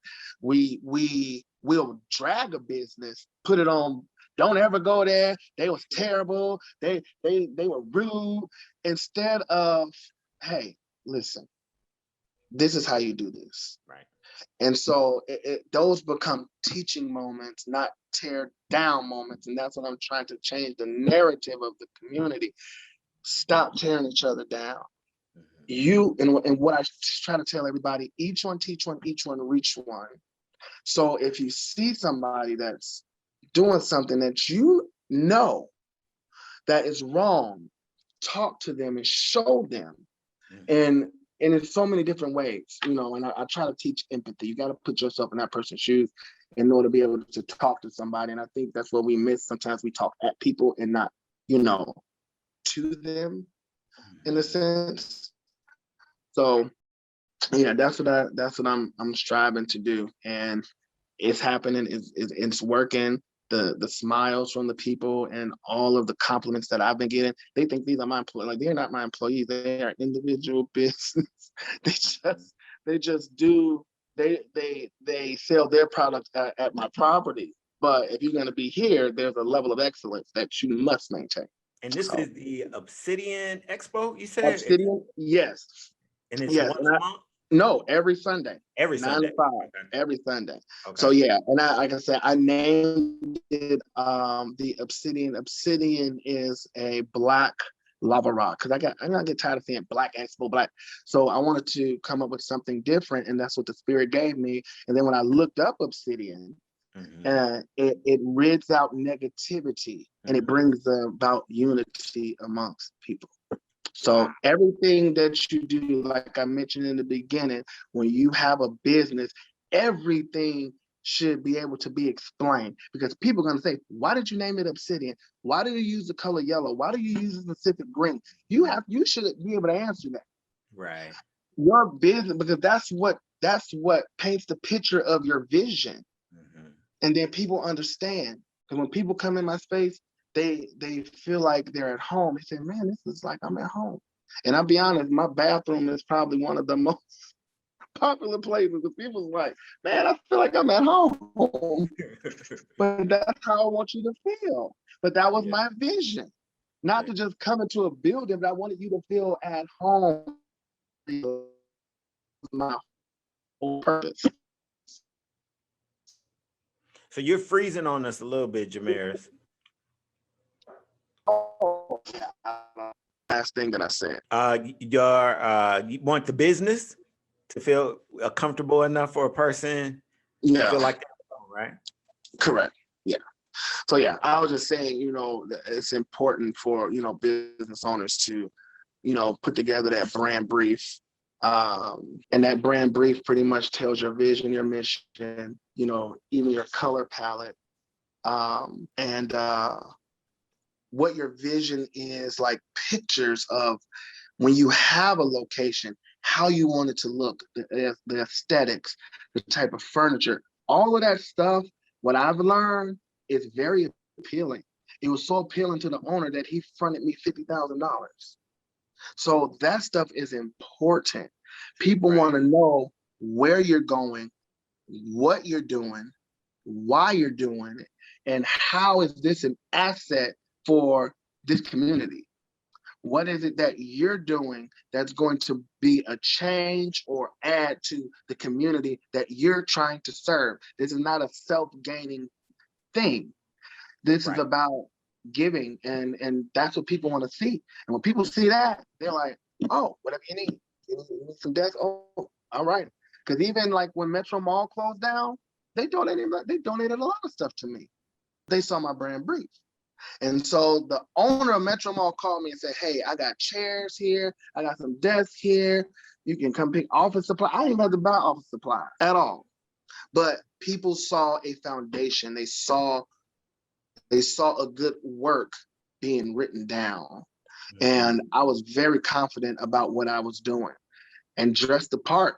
I mean, I wasn't in this, but you have to dress the part, and go in there and I'll break that narrative with what you think we are. We are very intelligent people. We are powerful people. So, yeah. Yes, you have. So, you helped me with just by, sharing the brand brief. That's one of the notes I took. So listen, Jamaris, I just want to thank you again for being here. We're not going to keep you. I just really appreciate all that you do. Looking forward to, visiting the Obsidian Expo, some of the upcoming events. Thank you. And just looking forward, wishing you even more success as you move forward with what you're doing. Thank you so much. Thank you, James, for having me. I am very appreciative. I was a little nervous. This is like the third webinar I did this last 2 weeks, but I do appreciate you for allowing me to have this platform to even speak about my experience. And I hope and I pray that it was received, but also people learn something from it. People that are aspiring entrepreneurs that may have cold feet right now, just step out and do it. Right, especially if you believe. That's all you got to do, right? That's it. I'm telling you, like, look on. Yeah, no doubt. All right, Jamaris. Thank you. See you next time, man. All right, take care. All right. So yes, we are making our way through the 2021 Virtual Wellness Conference. It's a business expo, a wonderful women expo as well. And we are just going to continue moving forward. I want you guys to be informed, to be aware that the video production is being provided by Being Perfected Assistance Service. That's Being Perfected Assistance Service, who is responsible for all of the video production. What you're seeing here right now in the webinar is just what Zoom provides. So moving on, our next presenter or person being interviewed is Ayanna Yancey of 13 and 4 Coaching. She is also a life coach. She is a daughter, sister, wife, and mom. She is making her debut here as a solution-focused super friend and family member. So you guys help me to welcome Ayanna Yancey. Hi, how are you? I'm Thank you so great. much for having me. I have thoroughly enjoyed all of the panels before me. I got my notes. Like, I am enjoying the time. So thank you so much for having me. You're welcome. You're welcome. So glad to have you here and excited about everything that you're doing. You know, you are one of my, I'm one of your fans in regards to your stories. You keep your stories current. You share your life with us. And Everything, right? yeah, I appreciate that. Talk about your journey, Ayanna, into life coaching. Well, my actual journey into the business of life coaching that has brought me to 13-4, which is my business, just began at the end of 2020, the beginning of 2021. However, life coaching is something that I've kind of always done without the name of life coaching. I've always been that person that people call and talk to, and that person that could give people different perspectives, or a very supportive and encouraging person. I mean, even strangers will walk up to me and be like, it's just something about you. And so later, you know, when I was developed and more mature in my faith, I realized, no, it's something about the God. It's the God you see in me. So I realized that life coaching has always been my passion. And I just learned a way to make my passion into my paycheck. Turning your passion into your paycheck. I think that's what all the presenters have pretty much said, like so far. Okay, so Ayanna, I feel like you picked, you know, relationships is one of the life categories on the solution focused life wheel. I think personally it's one of the harder niches to pick, but life coaching is all about a niche, right? You're encouraged to find your niche. Of all the niches that are available, what led you to one of the more difficult ones, which is relationships? So when I started the life coaching process, I didn't even realize that I had to have a niche. I just thought, hey, I'm great at supporting people. I'm great at encouraging people. I'm great at opening people's minds up to thinking, you know, differently about different perspectives, and pushing them to be the best version of themselves. And once I got into going through life coaching, I was like, oh, I gotta pick. I have to pick a niche. So really, I started to examine, you know, in what ways has God used me to be that life coach in other people's lives. Started to examine my life, the things that I had done in the past. I looked at my education. I went to school to be originally to be a teacher. I think one of the presenters said before, classes started to shift and change my major into sociology, which really, thinking about it, that is exactly, you know, what really interests me, is why people do the things they do, why we operate in relationships and human behaviors the way that we do. And then I got a minor in child and family studies. So when I started to kind of put everything together, I became a mother at a young age. I was 19, a freshman in college. My husband and I had our first child. And so a lot of my life, I have been a mother. Have been with my husband for 18 years. So a lot of my life, I have been in a relationship as, you know, playing that significant other role. A few years ago, I probably about 5 or 6 years ago, I was kind of like in a walking depression. One of those depressions where you're smiling and you're walking and you're moving, but inside, you know, you're not okay. And so I was going through that time in my life, and I was really trying to figure out who I was outside of being a mother and wife. And that was my prayer. I went through like 2 fast periods. And I fasted one time and I was like, Lord, just show me my purpose. Show me who I am outside of a mother and a wife. And I became pregnant. And then the next year I fasted again, because we have an annual fast at our church, where I fast corporately, you know, with the church. Besides my individual fast, I fasted again. The next year I got pregnant again. I said, okay, God, what are you trying to tell me? So I spoke with my husband, and my husband really, he was like, when is the time when you felt closest to God? You know, think of a time when you can say you felt that God was really using you. And through experiences and through life, I just sat back and I said, you know what? I'm trying to run from the very thing that God has purposed me to do and to be. I'm trying to say, God, what am I more than a wife and a mother? And he's telling me that's exactly what I created you to be. But not just a mother to bear children, but a mother to nurture others, to help things grow, to feed, to support, to understand, that type of mother, a mothering of the community, you know, of other mothers, of other people, of people's relationships. So that's what brought me to my journey to actually finding my niche in relationships, because I saw that was what God, the passion that God had put in my heart, not only to serve others, but also realizing that the very thing that I was running from, being a wife and being a mother, was what God created me to be. Because being a wife was number one, my first ministry, you know, it's to my family. And then showing others how it can be done and giving them the resources and knowledge to understand on how to do it was near and dear to my heart. So that's how I decided to pick that niche. So interesting journey, very interesting journey. And so, you know, we talked a little bit about having a vision and mission statement, right? And so it just led me to think about, you know, the clients that come to us or participants that come to us for life coaching.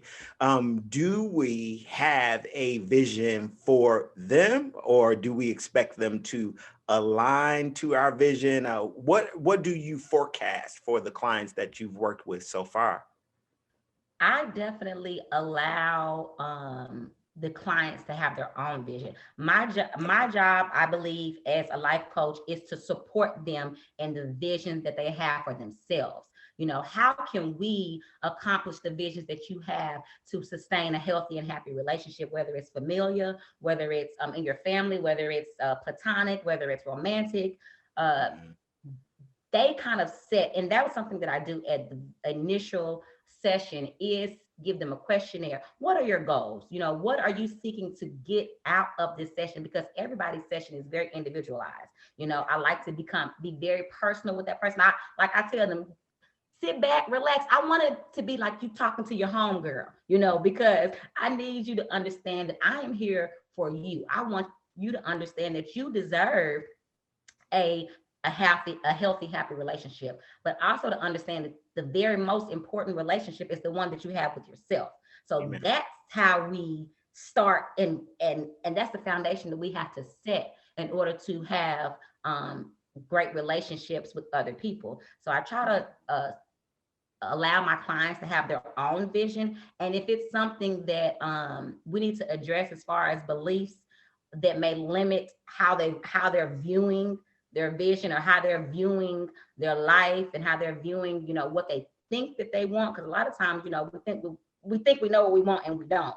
So I can then help them, once they cast a vision, to maneuver to, hey, maybe you need to look at this in a different way, because you want this, but A, B, and C is not lining up to your desired vision. So, you know, and I think everybody's vision, I know the people that I work with, is to attain love.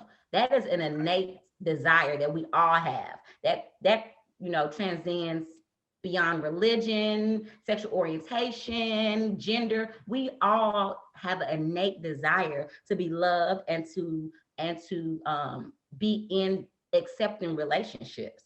So when I speak to a client about their vision and what they desire, sometimes, a lot of times, what we've been through in our past and our traumas and our environment and how we grew up has allowed us to form obstacles in our mind that can prevent us from attaining positive relationships in our present.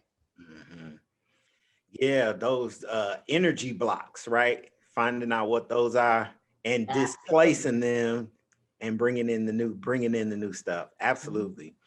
Okay, so you have a special expertise, and I just learned a lot from you in just a few, messages about the differences between adopted families and foster families. I didn't know that you were a foster parent, so enlighten us about your journey into becoming a foster parent. So my journey into becoming a foster parent really began when I was very young. Now, not necessarily fostering, but like you said, I didn't understand there was a difference between adoptive and fostering. So Right. when I was young, I was like, you know what? I'm gonna adopt 10 kids. I'm not gonna have any kids. That was my goal in life. I wanted to adopt a slew of kids because I said, Mom, there's so many kids who need love and who need a family and who don't have a family out there. I wanted to be able to give that to them. Okay. So God seen other plans, and I started to have biological children. But I still had that desire because I understand that everyone can't love a child that's not theirs like their own. And it's not wrong. God just didn't create everyone's heart that way. They can go out and work with other people's children outside their home. But when it comes to genuinely having the love and care and heart to love a child like your biological child, everyone doesn't have that. And God has definitely blessed me with their heart. So my journey began with a lot of begging and pleading for my husband to allow me to, because he's like, no, I'm not having it. He said, if you want to go and mentor kids outside the home, you go ahead and do that. If you want to go and work at a foster program, you go ahead and do that. But we ain't having no extra kids in our house. We already got enough. We got to feed. So it took a lot of crying and pleading and praying to get him to understand that it truly was my passion in order to have children in my home and give them not necessarily permanency. And that's what I'm going to talk about, the difference between adoption and foster care. It's permanency and placement. So I wanted to give children, because I did have biological children, I wanted to at least give children that placement where they could feel safe, where they could feel loved until they found their forever family. And I went into the foster care program strictly to be a foster parent. There are some foster parents that can go and you can have the option to adopt. I didn't desire that option. I wanted to strictly have children in my home who were in transition. I wanted to specifically children of African American descent. There's a list that you can fill out of different choices that you can say, hey, I would prefer children that were, from this race. I would prefer children that don't have any special needs. I prefer, or does have special needs. You have a list of things that you, the type of things that you would feel like, the type of characteristics that would fit best in your home, so that you can be the best parent, foster family that you can be for the child. So mine was geared around African American children because I wanted them to see an African American home, two-parent home that was a Christian-based home that loved God, that loved their children, and let them know that, hey, we have those type of families too, and you can experience that so that you can know and see that, and then you can attain that as well in the future. So in doing that, that was just my sole purpose of being a foster parent. Adoptive parents that are solely adoptive and are not foster/adoptive parents. Okay. Foster/adoptive parents, they foster, but they also can potentially be adoptive parents. Every child that's within the system isn't up for adoption. If the parents' rights have not been terminated, that child is not eligible for adoption if they're within the child service systems. Now you can adopt children that, say, a parent gives up a child at birth. These children go directly into the adoption type of network. Now they may be in foster homes while they're going through the process of finding a forever home, but it's kind of two separate entities that are the large umbrella would be the child services. Okay. But you can adopt a child without being a foster parent, or you can be a foster parent and then become an adoptive family only if the child's parents have given up their paternal rights. So all of the children that had been I was a foster parent for 5 years, and I had a total of 10 children within my home within that time period. Yes, I had a single child, and then I had 3 sibling sets. So I had 3 children that were siblings, and then I had another single, and then 2 a sibling set of 2. So and the longest time that I had a foster child was 2 years. I kept the 2 sisters for 2 years. Okay. So but when you're adopting, the process is also it's more selective. So if you're strictly an adoptive family, how you're choosing your potential children is a lot more selective than a placement. A placement agency is going to place a child in your home. They're going to say, hey, we have this child and they're 10 years old and it's a boy and they're African American. Would you accept them? So the guidelines are a lot less loose. They're a lot more loose when you're just fostering than if you're being an adoptive family, because you're working on permanency and not placement. So if you want to work on permanency, you're going to have to find a lot of more characteristics that are going to allow that family to be successful in order for permanency to work. Wow, Ayanna, it's a whole lot of information. And I guess from what I understand, you have to go through like a whole training procedure, right? In order to qualify. Now, to be adopted family, you do not have to go through. There is some, brief kind of training as in what to expect and, process. But when it comes to being a foster family, I was a resource parent, meaning that I was trying to deal with therapeutic issues when it came to the children.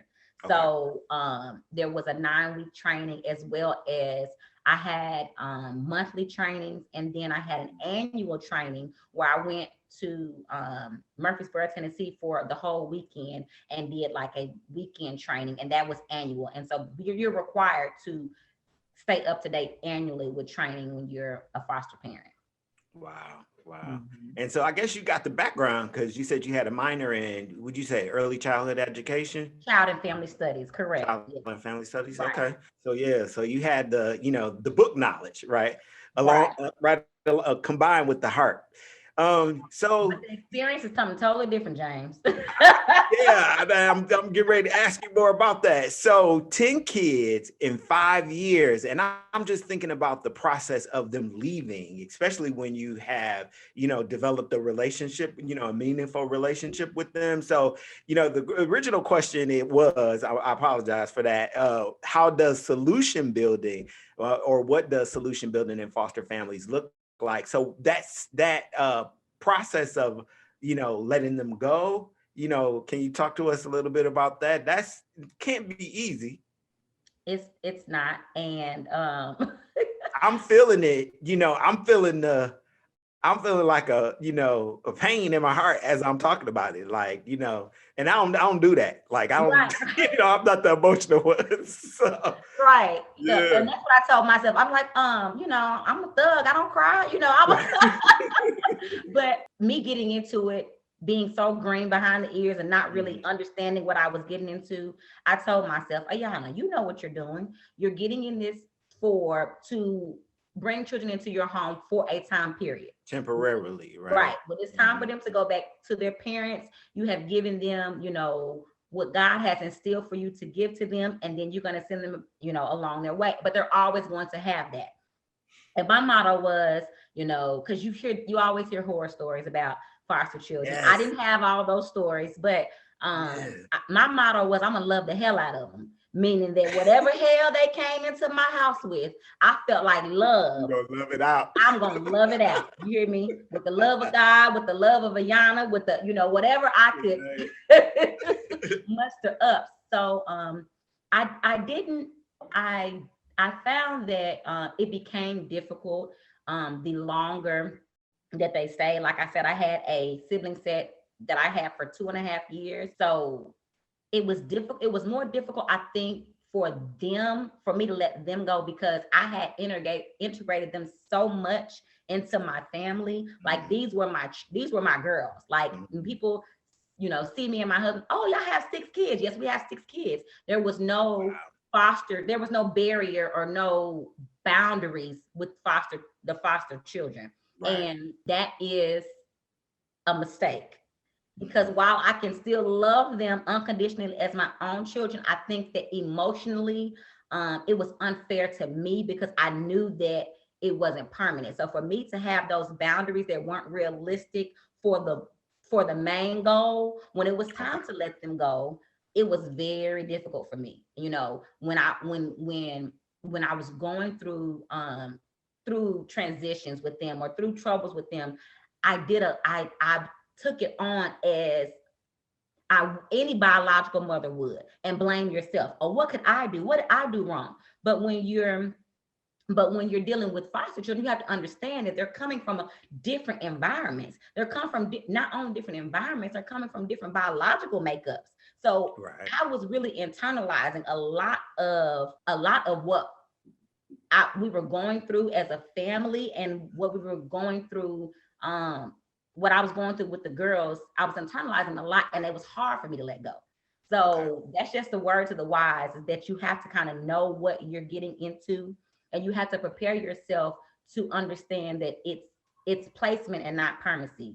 It doesn't change the love, because I still came from a place of love, but sometimes love means letting go. Yeah. I just want to thank you, for the emotional experience, because, we've been talking about the difference, but hearing you, share it, and just understanding that, the connection that a person can develop, with a child. You talk about being an expert at relationships. I think you have the right niche. So, right. and God definitely knew what he was doing when he allowed me to go through all of this. He allowed me to not only have a child at a young age and have to deal with that relationship before I even knew myself. I had to bring on another component of trying to nurture and raise and instruct the child, but also, my own relationship and growing, with my husband and myself being young and not knowing each other, and then going through the process of being a foster parent. God said, no, I'm gonna hold off. I'm gonna show you your purpose, because it's what you're praying about. But I need you to go through all of this so that you can be prepared in order to instruct others on how to get through the obstacles that are gonna come with many types of relationships. Yeah. So I don't know, I'm just really interested in learning, being here for your journey. I'm so, thankful that you decided to, come and talk to us here today. But, what is on the horizon for Ayanna and 13 and 4 coaching? What should we be looking forward to? Well, hopefully, we're going to be expanding as far as, clientele. And I don't know if you follow, well, you do follow me on Facebook. I also do a segment called Dining with Diva, where I bring people into the kitchen with me. Yes. So we're going to merge those two. I know people are like, yeah, how is that going to happen? Well, everybody loves to eat. Everybody loves, you say you fellowship, right? You can't fellowship without food. Right. So I'm gonna merge Dining with Diva, which I'm a diva, and dining. I love food. I was tuned into the chef hour. I really thought he was gonna pull out some food and chop up some lobster tails. Waiting for the giveaways, right? The takeaways. Right. But, my plan is to merge those two and have a seafood Sunday, which is something that I do as well. Seafood Sunday, where I'll be preparing food, eating food, but also talking about relationship issues. We'll have a Ask Ayanna, where people will submit questions where they can ask me anything they want to know about different relationships. And I'm an open book, and I will, answer the questions. We can chit chat and chow down. Chit chat and chow down, right? I like that one. I like that one. In closing, Ayanna, what takeaways do you have for the audience? Any recent books that you've read, podcasts that you've listened to that have enlightened you about the relationship building process that you'd like to share with the listening audience? Well, I don't have any recent books, but I have a peripheral that I have read throughout the years. They have really helped give me that foundation and understanding about relationships. A podcast that I listened to recently that I'm actually working on getting a panel of women together to discuss. It's called Lonely versus Alone. Okay. What inspired that was Jill Scott does a podcast. I think I've seen that. You posted that, didn't you? Okay. Yeah. So she did a podcast, and they had a group of women, single, happily single, single and divorced, married, that were discussing the issues of loneliness versus being alone. And so that is the topic that this is so in depth, because we all know they're two separate things, right? Because you can be in the company of somebody and be alone or feel loneliness, or you can be physically alone and not be lonely at all. So I'm definitely going to dive into that. The beginning of May, I'm gonna have a panelist of women talking about that. Some books that I love is Loving What Is. And you can see how old this is. This is an old book, y'all. You put some good reading into that one, huh? I did, yes. So by Brian Katie, but she's just really challenges you to examine how you look at the problem, because we all know that our minds can manifest so many things, and also power of life and death lies in our tongue, right? So how we speak about our problems, how we speak about ourselves, how we look at our situations can really change how we love what is what she's saying. We have to love what is, even in our problems. And then read a book, great book, 5 Principles to Build. It's called High Five. It's Love Never Fails. And this is a family wrote this book, and it's just about how the family overcame unbearable obstacles using friendship, faithfulness, forgiveness, fairness, and fortitude. So it's a really good book by, and I always mess their names up, but it's by the whole family, Ron, Catherine, and Brandon Tijerina. Okay, that's a really good book. And then I'm sure a lot of people have heard about it, but it's The 5 Love Languages. Everyone has to get that book. That is by Ron Campbell, if I'm not mistaken. But it's an awesome book, because a lot of us don't understand. It's online, so they don't even have to buy the book. You could take the 5 love languages. And now he has the 5 love languages for men, 5 love languages for teenagers. So it's a book for the whole family, because when I first read that book, we were recommended to read that book in our marriage counseling before we got married. And when I read that book, I never understood that you could be speaking, you could be speaking to someone and you're telling someone, I love you. But unless you're speaking in their language, you're speaking you're speaking Japanese and they speak Spanish.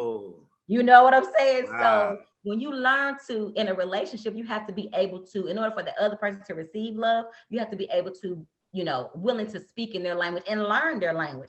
That book changed the dynamics of my relationship. So it changed your love language. Listen, and it's so funny, because my husband and I just a couple months ago, I was like, hey babe, let's hash this love language issue. What are your love language? And we've been together, like I said, for 18 years. When we addressed what our love languages were 10 years ago, they're totally different now. So we have to also understand that he took on some of my love languages. I took on some of his love languages. But as you grow and go through stages in life, your love languages might change, and your partner has to be willing to go through those changes with you and say, hey, I know when we were 18, you may have liked gifts, and that was the way I showed you love. But now that we're you know, you're 30s plus and we have kids running around the house, you may want to act the service. You may want me to pick up some clothes and do some laundry to show me that you love me. And I'm like, yes, I do. Now we're speaking the same language. Right. You finally understand me. Yeah. So amazing. You know, just thank you for the resources. What was it? This is five. high five. The love never fails. Okay. And then it's loving what is. You can see the theme, loving what is, and the 5 love languages. Okay. And the theme for 13.4 is love conquers all. So you can see that for me, love is everything. Yes, and love the hell out of them. You might come here with some little hell in you, but we gonna love it out you. I love that. Love it out of you. Right, I love that one, Ayanna. Well, thank you so much for being here today, becoming a solution-focused super friend. Looking forward to all that you're doing. Keep posted and making your mission, your ministry visible to us, because it's so very, very helpful and encouraging. So I just want to thank you for being here with us today. Take some time out of your busy schedule to be here for us today. Thank you for having me. Yes. Thank you for having me. I thank you so much. All right. You're welcome. See you next time. All right. See you. All right. Solution-focused family. This is the 2021 Virtual Wellness Conference for MZIZI4LIFE Coaching Solutions, where we strive to provide a values-driven experiential approach to life coaching. We have been joined by presenters talking about different life categories from the Solution-Focused Life Wheel. And we are making our way through the different life categories. We've had attitude with Genyene, family with Anthony, finance with Joi, lunch presentation by Jamaris from Jamaris's Kitchen, relationships with Ayanna of 13.4 Coaching. And now we have arrived at spirituality with Dr. Jey, who is a solution-focused friend and solution-focused family. He also participated in the coaching collaboration. MZIZI4LIFE Coaching Solutions offers 4 levels of coaching experience. We offer the partnership, we offer the collaboration, coaching circles, and then today, actually, we have what's called the coaching community. Anytime that there is a coach and 6 or more people, you have what's called a coaching community. And Dr. Jey was a part of the one of the first events we did with the coaching collaboration. And he is back today. Dr. Jey is a spiritual guide, consummate higher education professional, phenomenal son, brother, uncle, and as I mentioned before, solution-focused family member and super friend. You guys help me welcome back Dr. Jey. Thank you. Thank you very much. Welcome, Dr. Jey. So I have to thank you I'm now working from a different life wheel, that includes spirituality. You were one of the individuals who suggested that spirituality be included in the original solution-focused life wheel that I'm working from. And so just tell us about your journey, what's been going on for you in between since February 27th, I think was the last time we talked. What's been going on? Yes. Well, thank you for having me. First of all, it's really good to be here and see you again. I want to thank the panelists I've heard so far. I've really enjoyed them. Chef Jamaris, I have a little envy there because I can't make anything. Well, I can make reservations. But that's about it. Yes, but I've been learning a lot today. And there's a lot been going on since we last spoke. As you know, I was previously, working at Howard University in the DMV area. And since then, I've got accepted another offer and I'm moving back to where I call home, South Florida. Yeah, it's a great position, I don't like to brag, but it is executive level. I won't go into detail where it is, just in case there's stalkers out there. But so that's been happening, and I'll be moving soon. It's a lot to do in a little bit of time, but I've been working there for about a month now, remotely, due to the pandemic. So congratulations, Dr. J. Thank you. I'm counting you as one of my success stories, one of the MZIZI4Life Coaching Solutions success stories, because you have accomplished a goal. I think you were one of the first individuals to complete consultation with me. So I appreciate you for that process as well. But I've been with you along the journey, you know. So talk to us a little bit about how spirituality became of interest to you, and why do you think that it's appropriate, it's an appropriate life category to be included in the consultation or assessment process? Well, great question. Well, I looked at the will and I saw a gap. And for me, it was spirituality, which is the foundation for my entire life. I probably began my serious spiritual journey, I don't know, close to 20 years ago, and if not longer. So I've gotten probably more than 100,000 hours in. So I've been doing the work, but it's where everything begins for me, you know, like I was saying. And I'm a phenomenological psychologist, so it's about the structure of human experience. But along with that, you have to bracket presuppositions, suspend judgment, and things like that. And so that's really the foundation, once again, on how I live my life day to day. So that was missing. And that's what I needed to see present, you know, in order for that will to work for me. Yeah. And so I don't know, you know, I've been just, again, you know, I mentioned that this is a celebration as well as, you know, a wellness conference for us making it, you know, collectively through 2020, which was a very challenging year.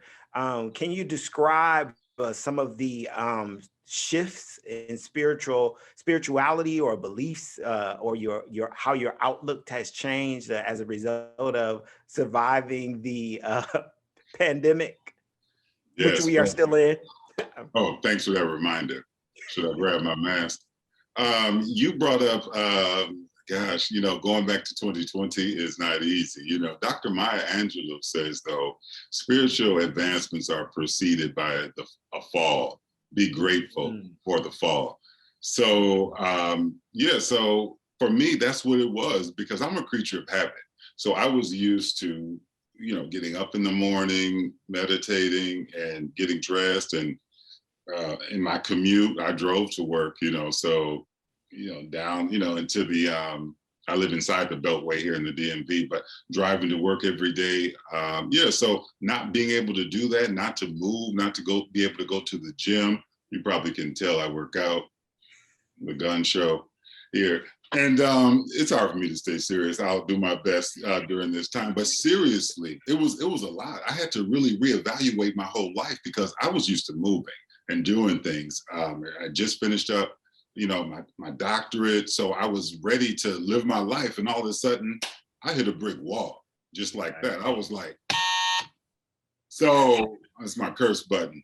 So yeah, so I had to reevaluate, like I said, my whole life. So I had to go back to what I knew. And so my cousin, Sweet Free, you know, got me listening to audiobooks. So that helped, you know, because sometimes you need to hear things when you can't physically read yourself. That'll help. Right. Dr. Wayne Dyer got me through, you know, at one point in my life.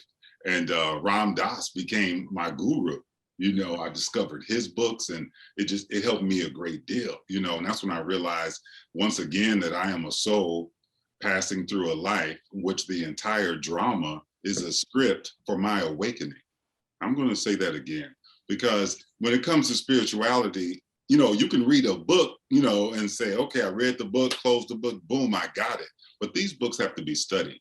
So once again, when I discovered that I am a soul passing through a life where the entire drama is a script for my awakening, you know, and I am not the drama, I am more than the drama. And so that's important to remember, you know, so, but check it out. But if you think you're free, and you don't know you're in prison, you can't escape. So I had so many revelations, you know, from reading this book and having conversations with people like you and others. It really just helped me grow even more. And if you remember, what you extend, you keep. So in the physical world, it's a little bit different. If I want to keep something, I don't give it away. But in the spiritual world, it's just the opposite. What you extend, you keep. So if you extend drama, you'll keep drama. If you extend peace, you'll keep peace. And peace is a decision. Amen. That's a good word, a rich word. And so I'm just thinking about, you know, when we're talking about shifts for you, this is about to be a major shift for you, right? I mean, you move into a different state, different climate. And is it a welcome? I'm assuming it's a welcome spiritual shift as well. But what are you forecasting for the remainder of 2021 as we work our way out of this pandemic and re-enter what we assumed was, you know, a normal way of life? Wow, terrific question. What am I forecasting? Well, behind me, you'll see, I purposely I normally have a different setup, you know, when we're on back. Behind me, you'll see my vision board. Right. Now, my sister, I won't name names, but she's an educator. She told me she had a vision board party last month, and she also had her students create vision boards. So I was telling her, and I was very excited. I said, Lori, I won't give her last name, but this is my vision board, and I sent her a photo of it, and I told her how it worked. I used this vision board right here to get me back to where I consider home, you know, South Florida, and wow, I was so glad, you know, because it worked. She said, I would have to give you an F on your vision board. And I said, well, wait, what do you mean? It worked, you know, why would I get an F? And she said, well, because you didn't follow the directions. So to that I say, but you know, but I didn't agree with her, but because it worked. And so I do understand I didn't follow directions, but for me, this is an inward journey, you know. So when I think about forecasting, I think about what's going on in my mind, you know. And so Gandhi, I believe, says your beliefs create your thoughts and feelings, which form your words. Your words create your habits, and your habits create your values, and your values determine your destiny. So this, once again, is an inward journey. So there really is no out there. We look out, then we look in. Our projection is making our perception. It's an outside picture of an inward condition. Thoughts become things, as within, as so without. I believe Einstein said he discovered the theory of relativity from the progressive use of his imagination. So, in other words, our imagination is creating our reality. So when I look at forecasting, I look at what's going on inside, you know, my motivations, which are creating my perceptions. How am I living mentally? Because I believe if you live right mentally, everything else will be all right. And so that's really where I come from. So when you talk about forecasting, inside everything feels good. So I feel good, I feel God. And you're right. You taking that from the DMV right along with you to sunny South Florida. What a blessing! And I guess you left that part out, but leave it up to me to tell, you know, the listening audience, but where you're going. I thought I mentioned it. Oh, I don't know. I don't know if you mentioned it or not, but Dr. J, you are one of the people that I've talked to, you know, just about merging your spiritual beliefs with your work life, you know, and you know, sharing your spiritual wisdom with the individuals you come in contact with in the work that you do. And you've mentioned a lot of, you know, heavy hitters like Ram Dass and Gandhi. How do you impart those teachings so that they can be received by someone who may not necessarily be on that level? Like, what is the transferring of information process? Like, can you just share one of your success stories, like maybe with someone you've worked with where you've been able to impart wisdom or spiritual teaching that's caused a favorable outcome? Sure. Well, that's a terrific question. Once again, and now, believe it or not, my job actually requires that I actually do what I do best. It's just remarkable because I deal with a lot of people who have mental health issues. Now, I'm not a counseling psychologist or clinical psychologist, so I'm not providing any counseling to anyone per se, but I do make sure they receive it, and I'm over the counseling center. So so I make sure that individuals get the help they need, but they first have to encounter me. So, but if you think about it, a lot of Gen Zs, even millennials, they're not going to church prior to the pandemic, pre-pandemic. They don't believe there's a God who wears all white, who's up in the sky behind the clouds granting wishes. So how do you reach these people who might be agnostic or albeit atheists? And I say you reach them by keeping it 100, because we all have faith in something, right? We have faith our car's going to start when we push the button. We have faith that our check is coming every 2 weeks.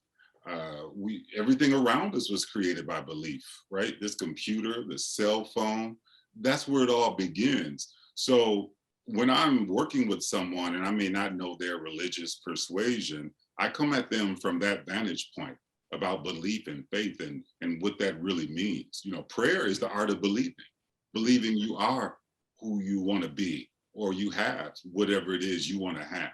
So knowing that, I was working with a student where I used to work previously, and she was distraught, and so she needed some guidance. And so what I did, I offered some books, that I thought might help her connect with her higher self.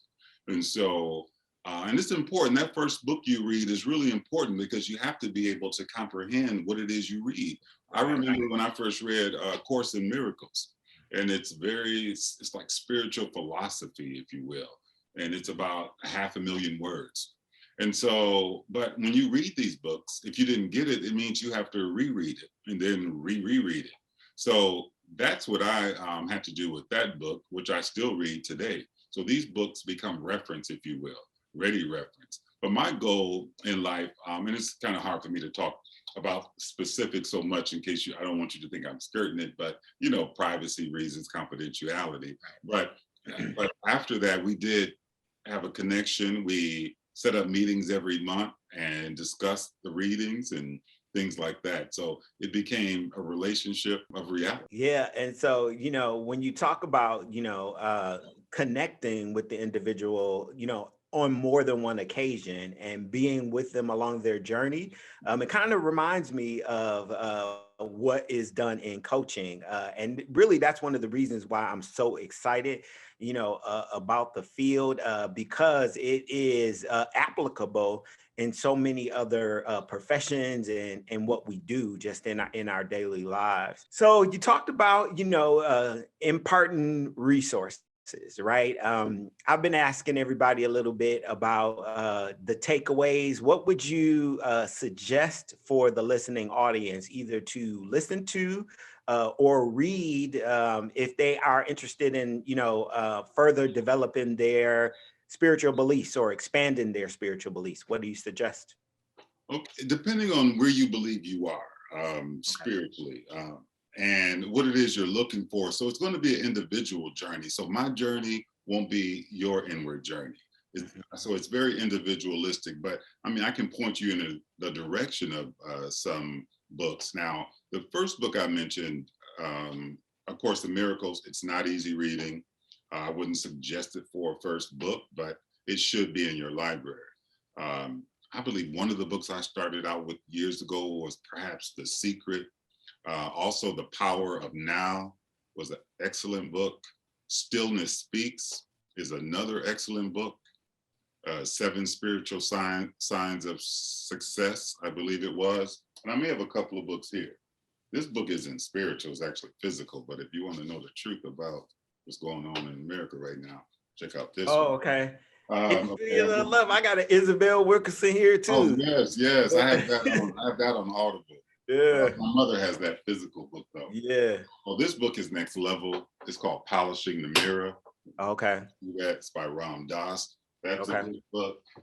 Oh, let me tell you. This book, I was reading this on Audible. I'll just hold this up since it's the jacket. I was reading this on Audible, Bruce Lee. Mm-hmm. This ninja is deep. Let me tell you.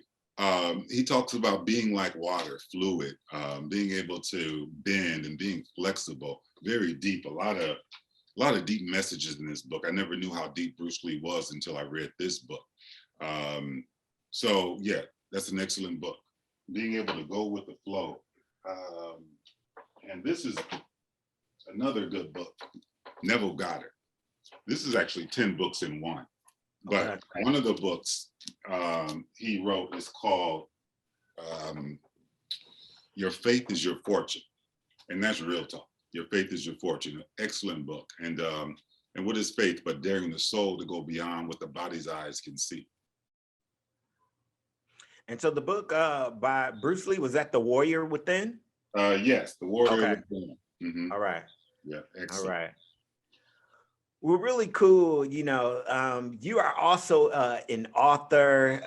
I know that your life probably, much of your life will be consumed, with the work that you are being called into. And I'm suspecting that you will develop, a healthy work-life balance with, with the ocean and the beach working to your advantage. But what can we expect for Dr. Jey? In the duration of in the close of 2021 and moving into the new year? Well, I do my best really to stay in this moment, right now, being here now. I mean, it doesn't mean I don't plan. It doesn't mean I don't have goals. Sure, I do.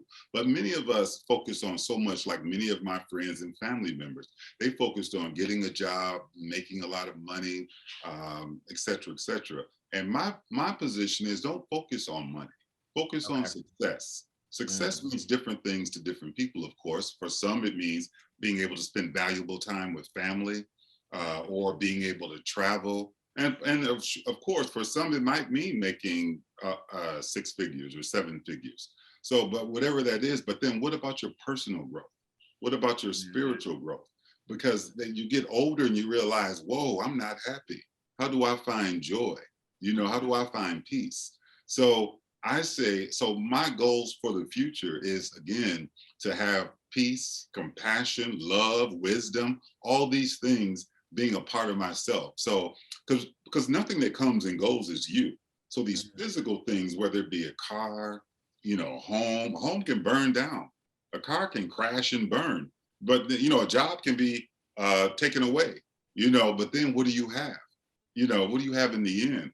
So I'm really focused on what's eternal, because what's eternal is true and real. So for 2021, I want to continue to meet like-minded people who we share, similar goals, similar values.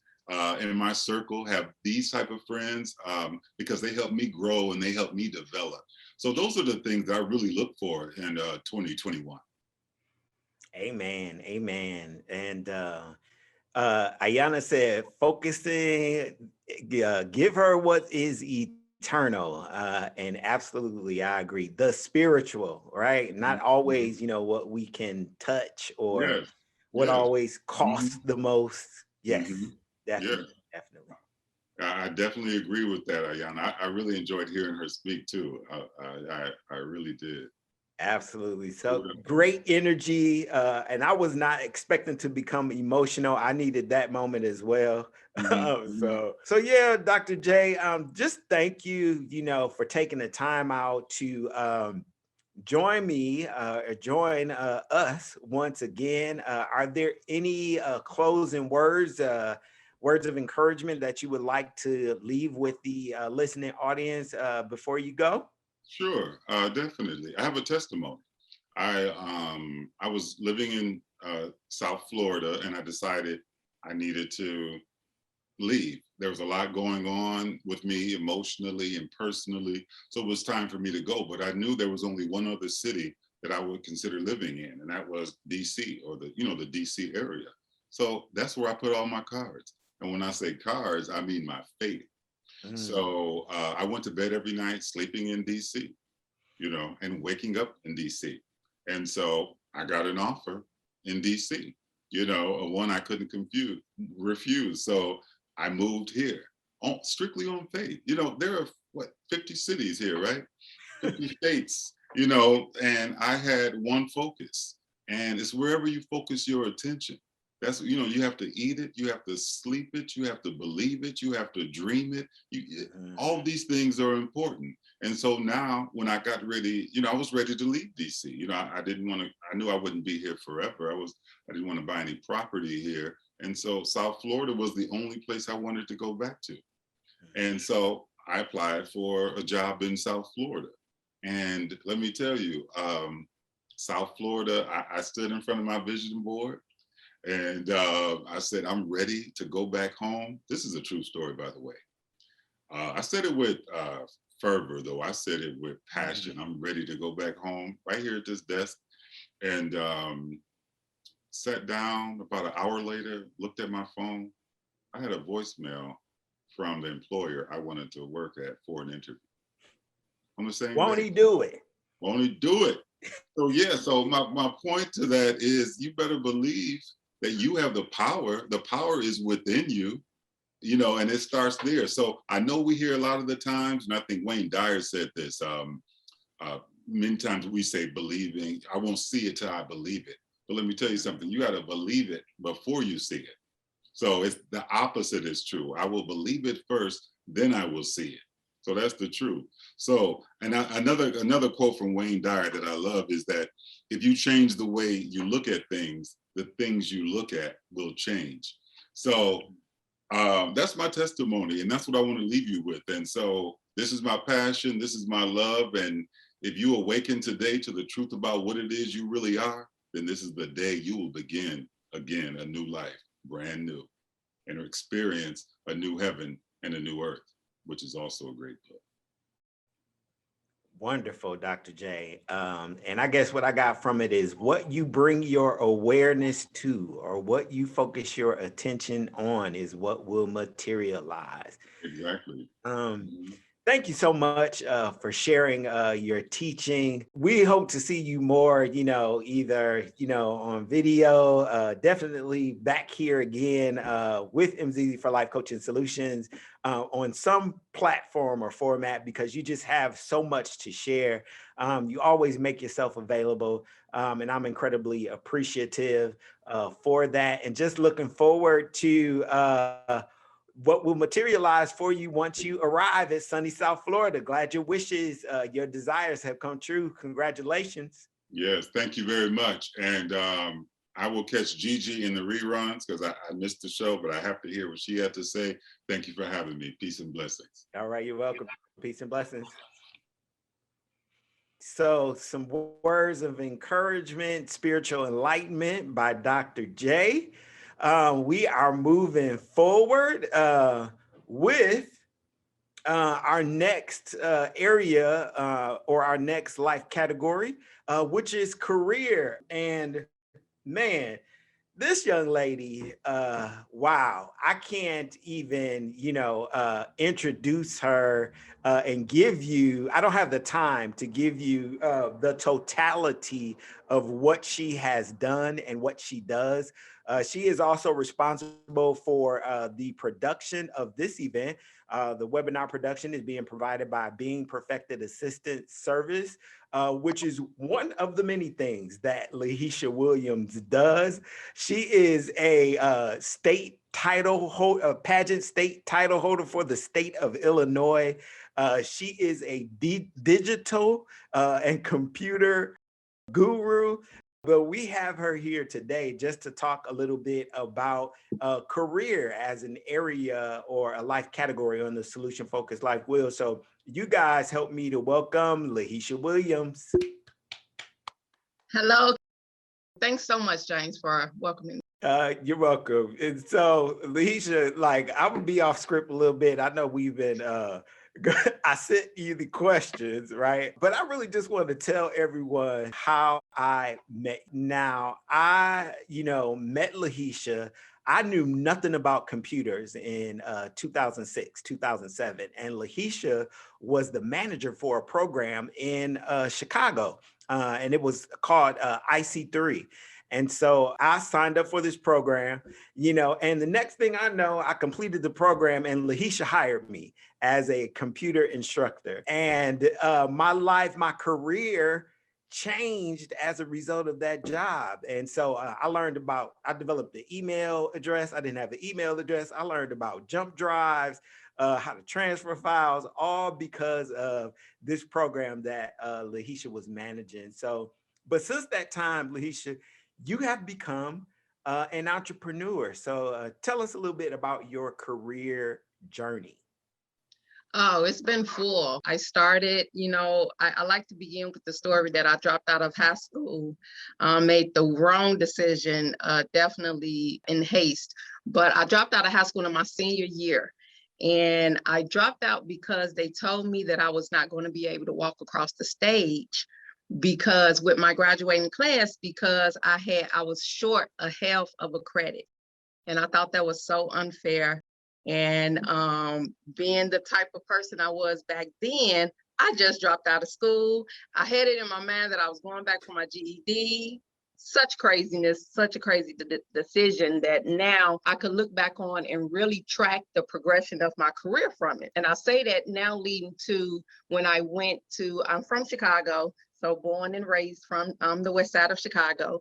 And I attended Weber Wright College. That's a community college here in Chicago. And I attended that college for my GED.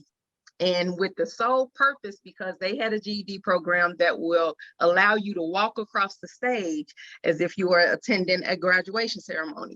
And so that was very important for me to do. I had missed my 8th grade graduation, and walking across the stage was something that I definitely wanted to do.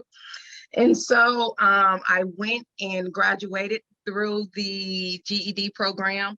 Immediately after that, I enrolled in a certificate program called the Administrative Assistant Certificate, I believe. And I was still at Weber Wright College.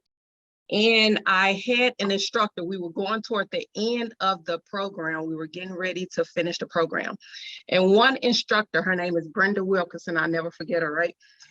She taught in a way that it was just so simple. We were learning Access databases. We were learning Career Word Perfect, if anybody ever really remember that, right? We were learning all of these things, but and just like you mentioned, it was very new to me. This was back in 1998. And so computers were just kind of, the personal computer had just came out and things like that. And so toward the end of the program, she said something that really just have stuck with me throughout my career. And one of the things she said was, whenever you're learning a skill, you have to learn how to employ yourself first with that skill before you go out and contract your services to an employer. And I always remember that. And she went on in talking, I don't remember exactly the words that she said, but she went on in the discussion and she said, become your own, she said something around the ways, become a sole proprietor. And when it becomes time to file your taxes, you're going to file your Schedule C. And again, I forget how the conversation come up, but she said those two things. And after that class, I went home and I just researched the heck out of sole proprietorship and Schedule C, how to use it, when to use it, who would use it, all of that good stuff. But the reason why I did that was because in the end, she said, if you're able to employ yourself with any skill that you have, you can write off all of your living expenses. That's how she connected the sole proprietorship with the Schedule C and all this kind of stuff. And again, I don't know anything about taxes. I barely know anything about computers, but those things really stuck with me. And I really went and researched everything. And from that point on, I got me business cards that said Lahesha Williams, the administrative assistant at your, at your services. But every skill that I obtained throughout my career, I started it and I employed myself with it. And that made me that sole proprietorship. So entrepreneurship has always really been ingrained from me, in me from that time that she shared that with me back in 1998. And so, going through the motions of learning, this was before I went back to college. I did return back to college. I graduated from DeVry University with a bachelor's in networking and communications management. And throughout that 4 years that I was going there, every class that I took, it was like, okay, I'm gonna add something to my business card. It was a new skill. I was doing C+ programming, and I went on to Craigslist. Craigslist was one of my places to find jobs and stuff back when I was, just using my skills and gaining work. And I would go to Craigslist and I would look up the gigs and find anybody who needed data entry, help with Microsoft Word. But those were the things that I just started to do even while I was employed for a person, but I always still had my side business, my side hustle, and always worked in the spirit of perfecting my skills so that I could continue in the career and continue to obtain skills. So I just became a lifelong learner, lifelong student. And I guess that's where the name Being Perfected Inc. comes from. Exactly. Everything, every step, and it has evolved, of course, but yes, that was the beginning. Like everything that I do, I'm working to perfect it so that then it can make me money. So I can become my own business. I could go and do things. And the thing that stuck with me was writing off my expenses during tax time. And so you wouldn't owe money and things like that. So I just took that and ran with it, and being perfected just kind of stuck with me, that whole concept. You're never going to be perfect, but your life's journey is all about obtaining, you're never going to be perfect. I'm sorry, I lost my train of thought, but you're never going to be perfect, but always trying to be better, always trying to improve yourself, whether it's spirituality, whether it is your faith, whatever it is, but always improving yourself. Or just, maintaining the mindset of being, right? And then, maintaining the mindset of working toward perfection. Exactly. Thank you for explaining the origin of the name. Lahesha, you are also very visible on social media. And your visibility is one of the things that gave me some encouragement at a very difficult period in my life. After my grandfather died in August, I got back here to Phoenix, and I said, my goodness, I was gone from my family, and I had to come back home to go to work. And I was like, what am I going to do? And I see pictures of Lahesha in Vegas. And so in the middle of a pandemic. And so I said to myself, it's a 4-hour drive. I drove myself to Vegas by myself, Really? And so Lahesha, how do you maintain your momentum in the midst of a pandemic? Where do you get the momentum from and that's just one of Lahesha's many adventures, but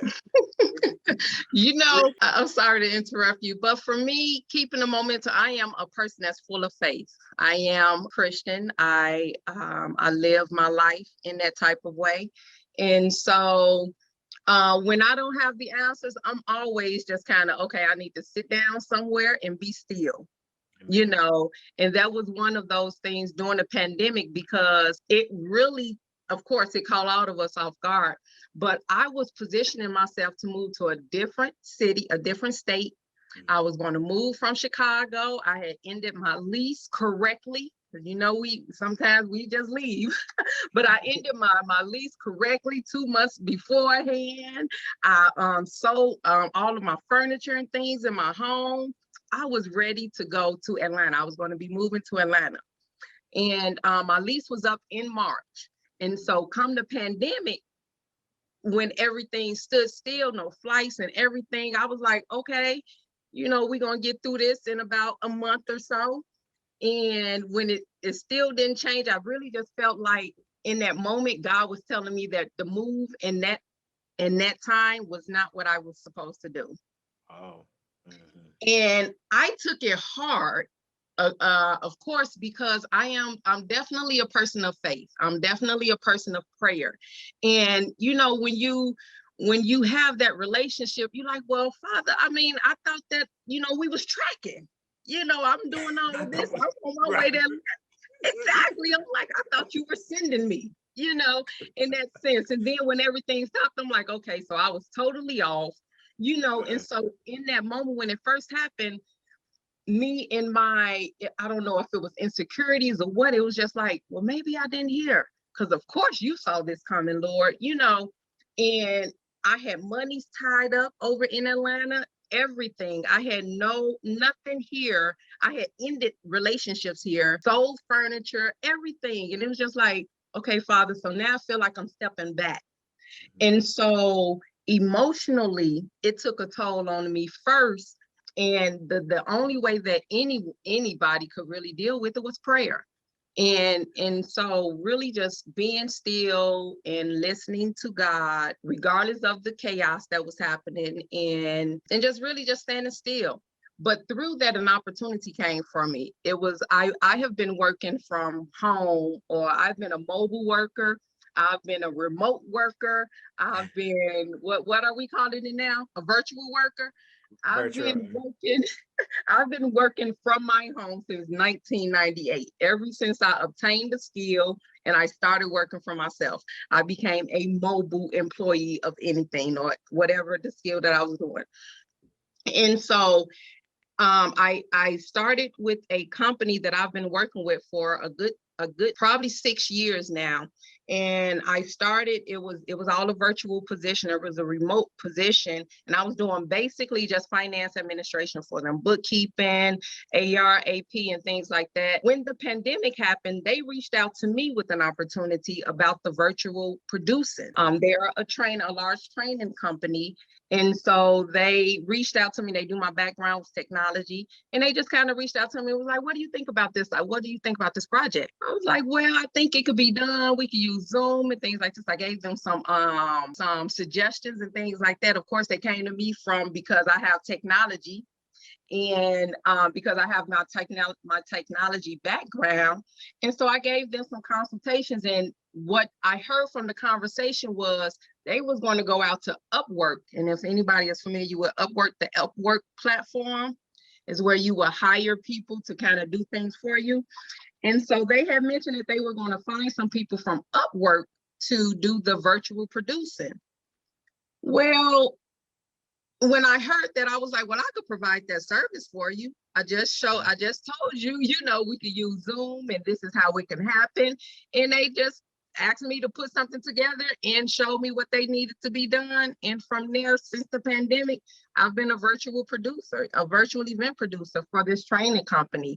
And God just really used that to help me pivot the things that I was going to be doing, because before pandemic, I had a whole total different business idea, a whole different business project. And so just maintaining the momentum through this pandemic, it was one, I had some people that reached out to me that knew the capabilities of my skills and things like that. And I jumped on the opportunity to then provide that service to them. And since then, I have opened some offices and purchased cameras and lights. And now I want to take a whole deep dive into virtual event production. And so that's what I'm doing now. That's the big project that I'm working on now, all because of the pandemic. Amen. Amen. And won't it get done? We will be led in the direction that he desires, whether we'll enjoy it or not. So again, just while I have you here, Lahesha, I just want to make sure everybody knows that the webinar production is being done by Lahesha Williams, who is the proprietor of Being Perfected Assistance Services. But what are you forecasting for small business owners and individuals in regards to being operating, in the virtual space? What do you suggest, or what do you forecast for us moving forward? Because remote existence doesn't seem like it's going anywhere, right? It's not going anywhere. Not only is it not going anywhere, it's not new. Okay. It's been around forever. Like I said, I've been a mobile worker. I've been labeled as a remote worker. I've been labeled as a virtual worker.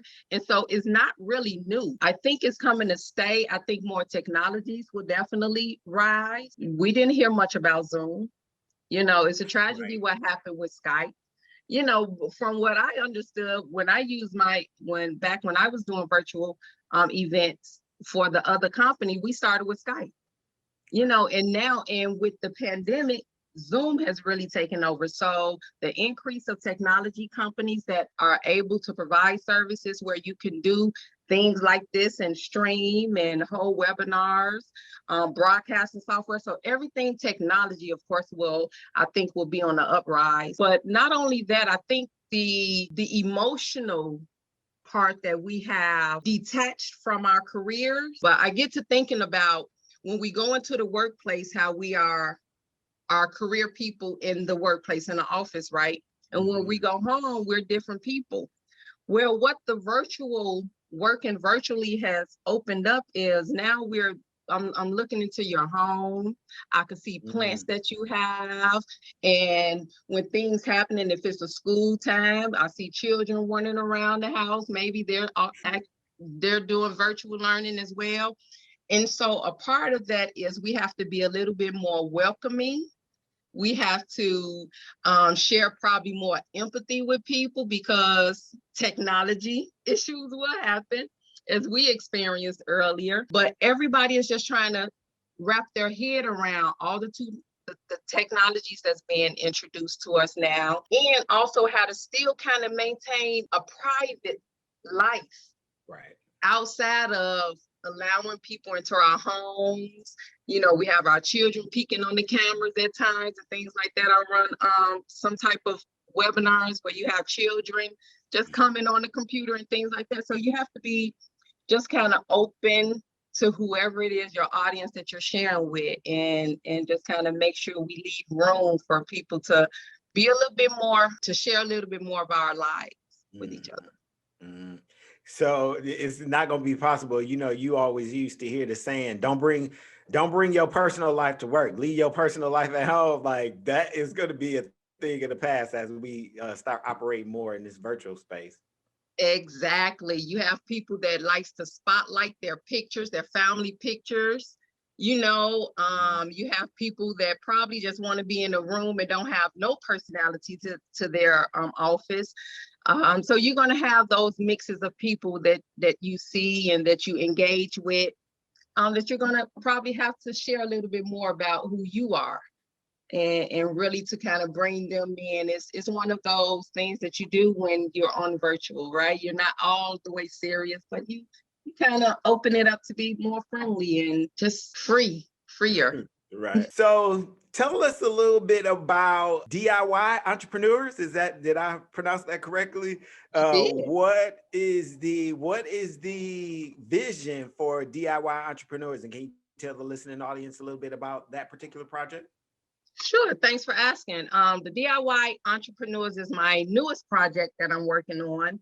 And it is just a look into the jobs, the proprietorships that I've been able to set up. So I've been able to do a work from home customer service business, and I've been able to hire people. This was back in 2013. I ran a telephone answering service company, and was able to bring on other contractors to build theirs up, all while working from home.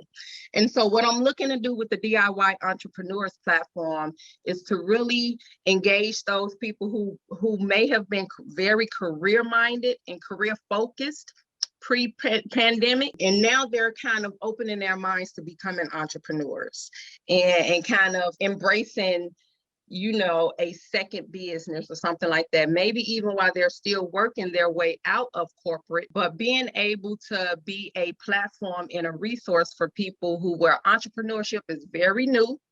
And so they may be starting it out doing it themselves. That's what DIY is, do it themselves, do it yourself. Oh, okay, gotcha. Yes. And so people who may just want to go out and start a LLC may not know too much about it. Well, my website, currently we have a blog up now. It's the DIYentrepreneurs.com. Anybody could check it out. We're going to be adding courses as well, how to become a Zoom producer. And actually my company, we're going to be hiring some other Zoom producers. So I'll be bringing some people on with me for my company. And it'll be people that go through the course that I have on the website.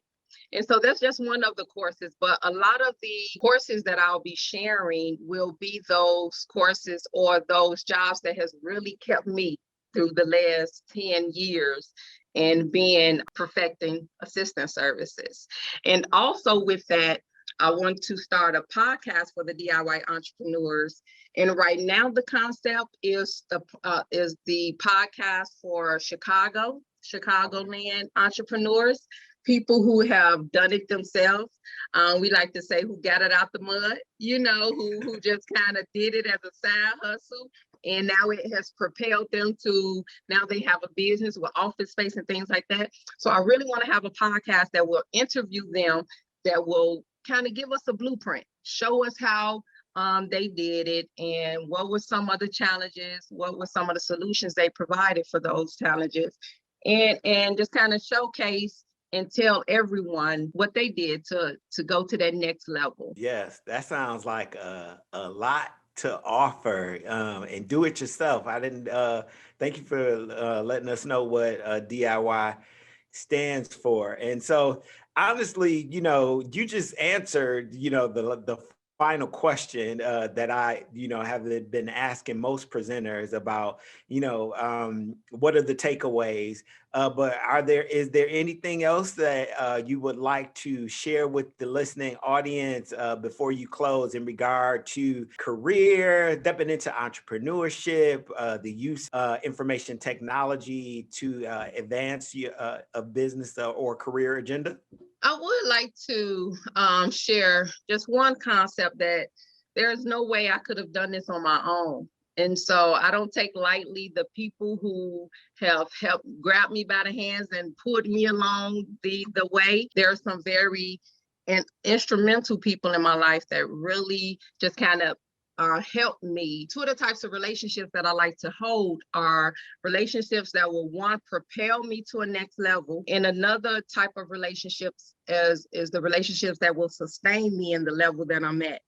And so in each time in my life where it's a challenge, I'm looking to the person that I have around me that will propel me to the next level. And a lot of times those are the people that I've worked with, prior managers. I think of Leisha Knight. I can always go and call her up and ask her for advice for a next step or something I'm looking to do. I think of people like Delphine Rake, and I've worked with her before, and she was very instrumental in me being aware or giving me exposure to another level of people.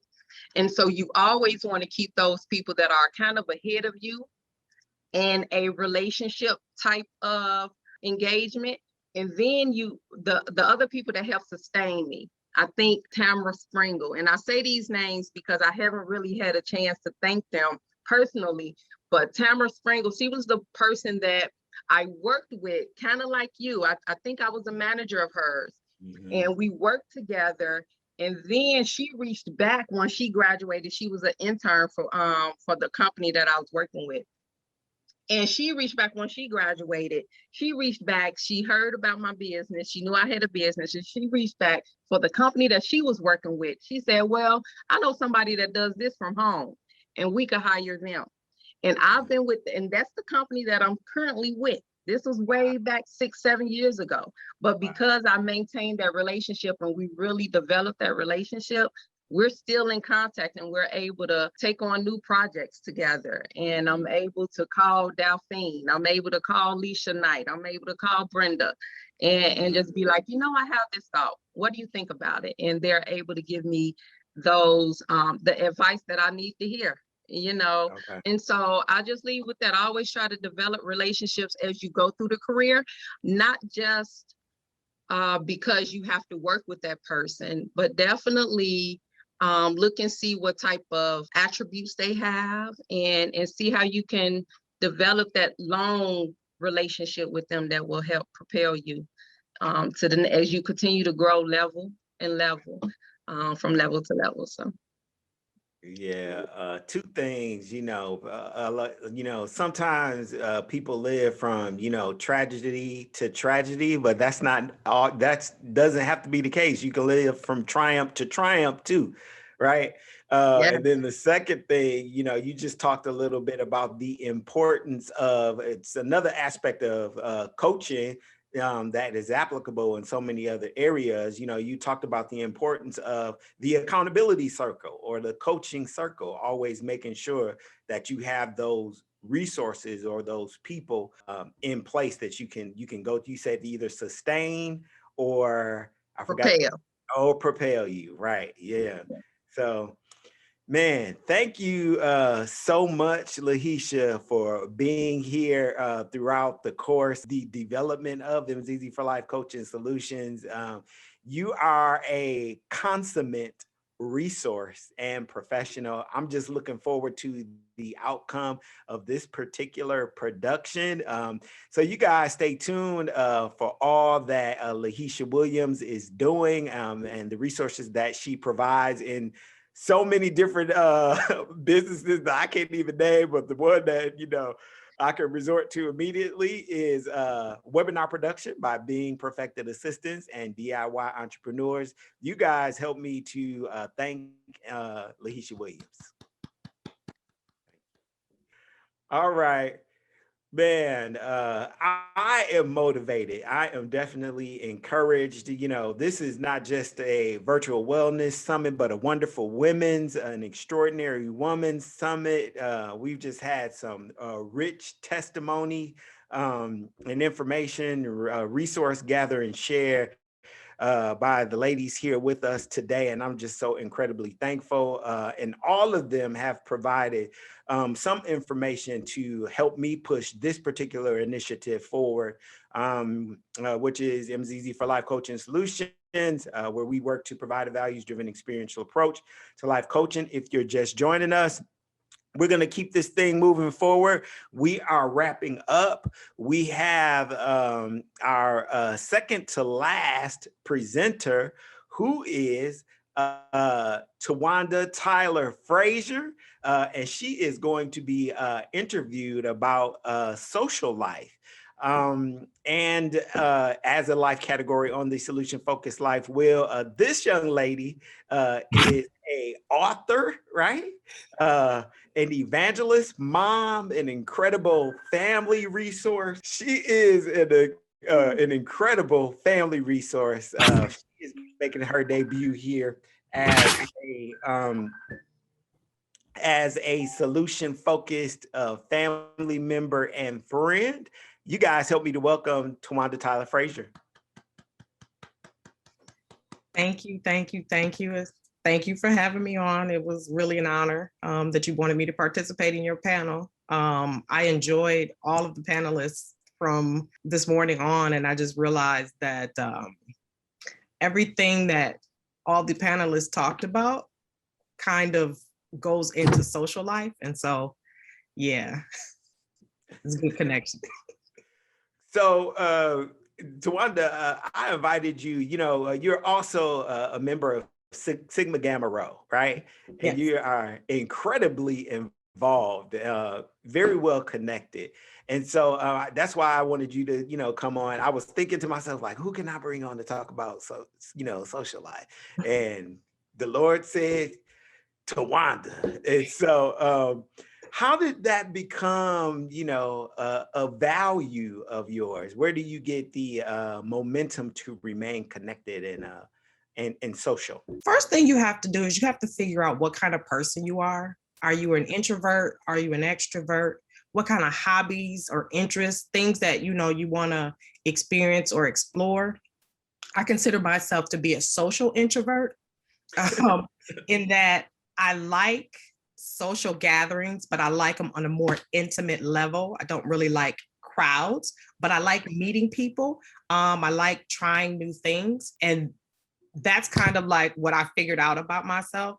So like once you figure out like what kind of person you are, then you got to figure out, you got to go to where those things are, where your interests are, where your hobbies are. That led me into becoming a member of Sigma Gamma Rho Sorority Incorporated. I became a member while I was attending University of Wisconsin-Milwaukee. Like I said, I consider myself a social introvert. I don't have a problem with being alone, but I like being alone with people, if that makes sense. I know it's not like a conundrum, but it works for me. I realized that, like, I want to try things. I want to do things. So one of the things that I wanted to do was become a member of a sorority. And so after a bunch of research, meeting other people, that's part of socializing, meeting other people, going to events that those young ladies were facilitating or participating in, hanging out, doing community service, that kind of thing, that led me to become a member. I've been an active member for 25 years. Yay. And so I'm very involved in our social, local and national initiatives. I'm very involved in the community. I try to remain social in order to not like remain relevant, but to stay in relevance a little. So just because I have a lot of interest in things that I like to do, I've developed what I call social families based on that particular interest. I consider myself a creative. I do art, I do custom creations. And so because of that, I have a family, a social family around that. We go to paint parties, we do paint type things, we have paint socials. Because I like to create, I have that pocket of family. I have my sorors, I have the women of the sorority. I'm active in my ministry, so I have that pocket or social family group. And so because I've explored interest in other areas, I've been able to build my social life, so to say. It's a little overwhelming because I am an introvert, but I love it because I like to meet new people and I like to explore new things. And so once you figure out who you are, what kind of person you are, you go to where those people are, you go to where your interests are. And then the biggest thing is to be friendly first. It doesn't hurt to say hi. How are you? How was your day? You standing in line at the post office, just drum up a conversation with somebody. That person may, you might find interest in that person or that conversation. And another way is to make friends of your friends. So you have a lot of friends or you may not have a lot of friends, but another way to build your social activity or your social life is to make friends with your friends' friends, if that makes sense. Yeah. Wow, Tawanda, you just added some new vocabulary to the whole social experience. So thank you for that. So, I've been referring to 2020, talking about the effect of 2020 with other presenters. And so how did you survive the changes that were forced upon us because the pandemic that we, have survived so far? Let me remind I'm just saying for myself, it's not right. Because I'm one of them people that's been going around saying, "Oh, it's over," So, but how did you, what new resources or solution builder did you do, during that year? From March to now? It was probably one of the biggest challenges that I had because I was so social and was so involved and liked to be out. I say now, if I would have thought about it in the beginning, I would have took out stock in Zoom because Zoom became my pivotal resource to stay connected with people. I'm not a big phone person, not a big text person. So, FaceTime was a big thing. Instead of, you know how they say sometimes you send a text and it could have been an email. I'm one of those people. I'm like, it could have been an email, but I wanted to see your face. So I FaceTimed you instead. I didn't want to just text you, I started developing, or I started calling my friends like, hey, we're going to have to schedule friend time because I'm going stir crazy over here. Right. I immediately went to working in the office to work at home. And then my boys were virtual school. So the three of us were literally cooped up in my apartment for like 6 months. And it's like, this is nuts. We want to get out, so it became fun to take out the garbage. That's how, right. I wanted so much. I'd be like, who could I meet at the garbage can? That I needed that social interacting. But I began to regularly schedule Zooms and FaceTime calls, talk on the phone a lot more. Sometimes I would do drive-bys. I'm like, well, I ain't got to get out of my car, so I don't need no mask. So if I pull up at your house and FaceTime, you just wave out the window. I needed that social interaction. And so I became very creative in how I got it. So yeah, thank you for, sharing another that I haven't heard, friend time, developing friend time. And you did that virtually, right? Mm-hmm. Yeah. So maybe, I don't know, like this might not be on your list of questions, but for an introvert, I think and you talked a little bit about it. You said you have to make yourself available, right? Mm-hmm.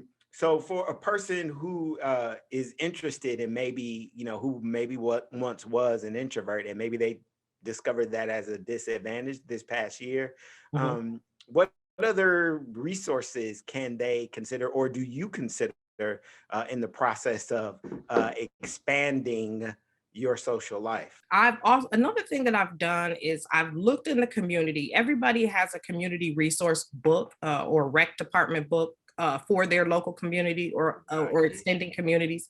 And so I looked in the rec department, like just recently I took a cooking class at the Y. That's something I probably never would have done, prior to COVID. But just because now we're just now being able to get out, the first time they did the class, it was virtual.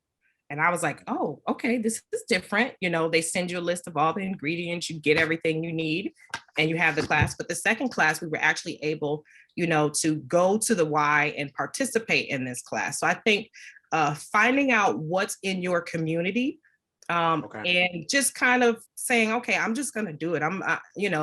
That goes back to what I said before about knowing what your interests are, knowing what your hobbies are, really diving into that and using that like as a foundation to get out in the community and do something that would be interesting. Because, if you like jogging or if you like hiking, you're going to find a social group that does the same thing. I have a friend that loves to bike. So he is a part of a biking group. That's not something I want to do, but something he found in our community outreach guide and was like, hey, there's this biking group. I think I want to do it because I need that social interaction. Right. So using your immediate resources and what's available and kind of what's available in community, starting with what's near. Right. Mm-hmm. Yeah. And what you're in, it all goes back to what your interests are and what you're willing to like explore or what you're willing to learn. Okay. All right. So do you have a social forecast for the remainder of the year? I guess it's appropriate to say your social events probably change, as the weather changes or as the, holiday seasons come around. But do you have a forecast for the remainder of the year? Now that are we coming out of pandemic? Not really. I think the people are coming out of pandemic, but we're really supposed to still be in pandemic mode. But people are like, I got to do hot girl, hot boy summer. But I think, forecasting for the remaining of the year, try to pick one thing and just focus on that one thing to give you that social interaction that you need. Don't overwhelm yourself trying to do a lot of things. Like I did a lot of things because that I was able to do it. But I realized being cooped up in the house for so long that, let me there's a scripture in the Bible that says you have to be faithful over a few things for God to make you ruler over many things. And so focus on one thing. One thing that brings you peace, one thing that brings you joy, one thing that makes you happy. Focus on that, and then use that like as a foundation to expand your social horizon. Okay, let's do it within the confines of what the the government says. Wear your mask, try not to be in a crowd of more than 20 people if you can afford it, if you can, afford to do so.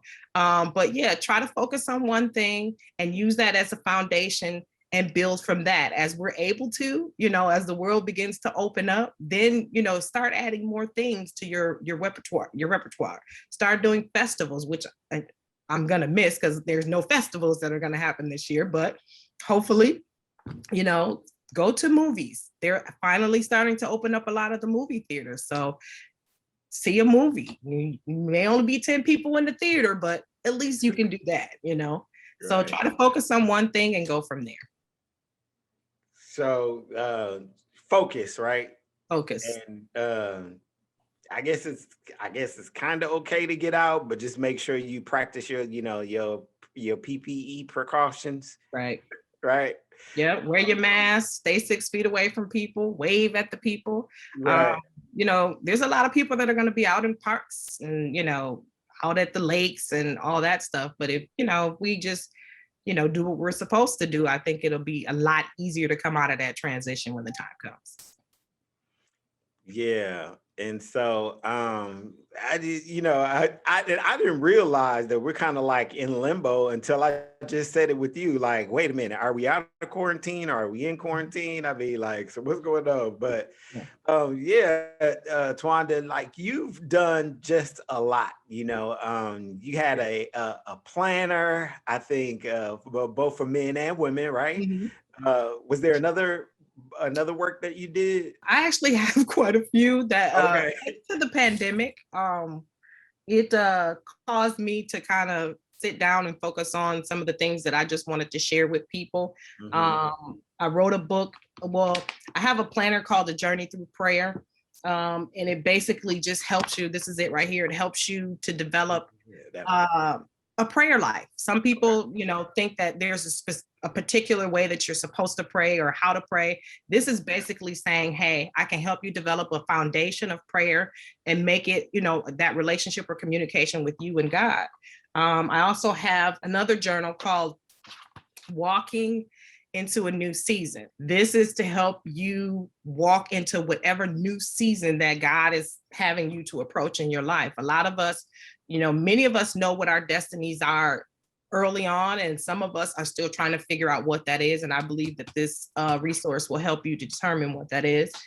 And I also have a daily devotional. It's called The Awakening. It's basically just a devotional to help you, carve out 5 minutes, 10 minutes, 15 minutes, 20 minutes of your time and have a conversation with God. All of these can be found on Amazon. I have an author's page on Amazon. So that's pretty much, what I do. I consider myself to be a woman of prayer. And I did a lot of praying during this pandemic. 2020. In 2020. A lot of praying, and a lot of these resources are a result of that. So it's like, God, what is going on? But yeah, I have quite a few resources and tools that I have on my Amazon page that I think would be beneficial to anybody who wants to read. Amen. Amen. I mean, you're just talking about the importance of prayer, making it through 2020. I thought I knew him, but man, I'm telling you, I got to know him in a new way. Yes. You get to hear a little clearer when there's not so much going on, when you're not moving around as much, when your social life has died down a little bit. God says, I'll become your social life. You're right. I am who I am. Right. 1,300 miles away from home. But I mean, you also talked about, you got the journals, and the planners, and Dr. J was just talking about, the different generations. I feel like we are so fortunate. I tell people, I'm equipped, with the understanding of the Lord on both sides of my family, so, but we're so fortunate, to have been, given the religious teachings. You know, I don't fault that. I don't discredit that in any way. But you know, journaling, you know, and the what did it say? The Power of Prayer was the title of the journal. What was it? The Journey Through Prayer. A Journey Through Prayer.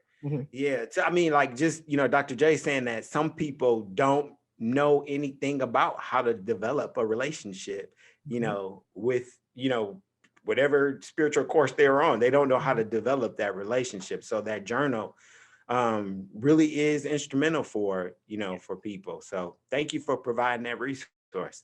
Yeah, mostly all of these journals weren't necessarily written for, you know, people of faith. They were really written for people that you know, that want to have a relationship with God, but don't necessarily how to go about doing that. Right. Without, you know, being confined to, I got to go to church or I got to do this. So a lot of these resources were written for what we call non-believers, but really spiritual people. So yes. So Tawanda, I also want to just say, I see a incredible transformation right here in front of me today. If you guys, Tawanda is an amazing evangelist behind the mic on the stage. She is giving her, she is being her professional, educational self right now. But you get that on in your head, you on that stage. I'm like, who is that lady? Like, so. But man, I'm just really excited about maybe, you know, one day attending, you know, some webinar to see you instructing people, you know, and teaching the people about, you know, the course of developing, you know, their spiritual life or their prayer life. So again, just thank you so much for being here today, carving the time out of your busy schedule. You do so many things that are an encouragement to me. I want to thank you for being here. You got any closing words for the listening audience before you depart? Closing words. Okay.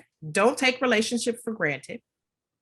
Nurture your relationships, feed your relationships, and develop your relationships, because those relationships are going to help you have a very healthy social life. So that's my takeaway. Amen.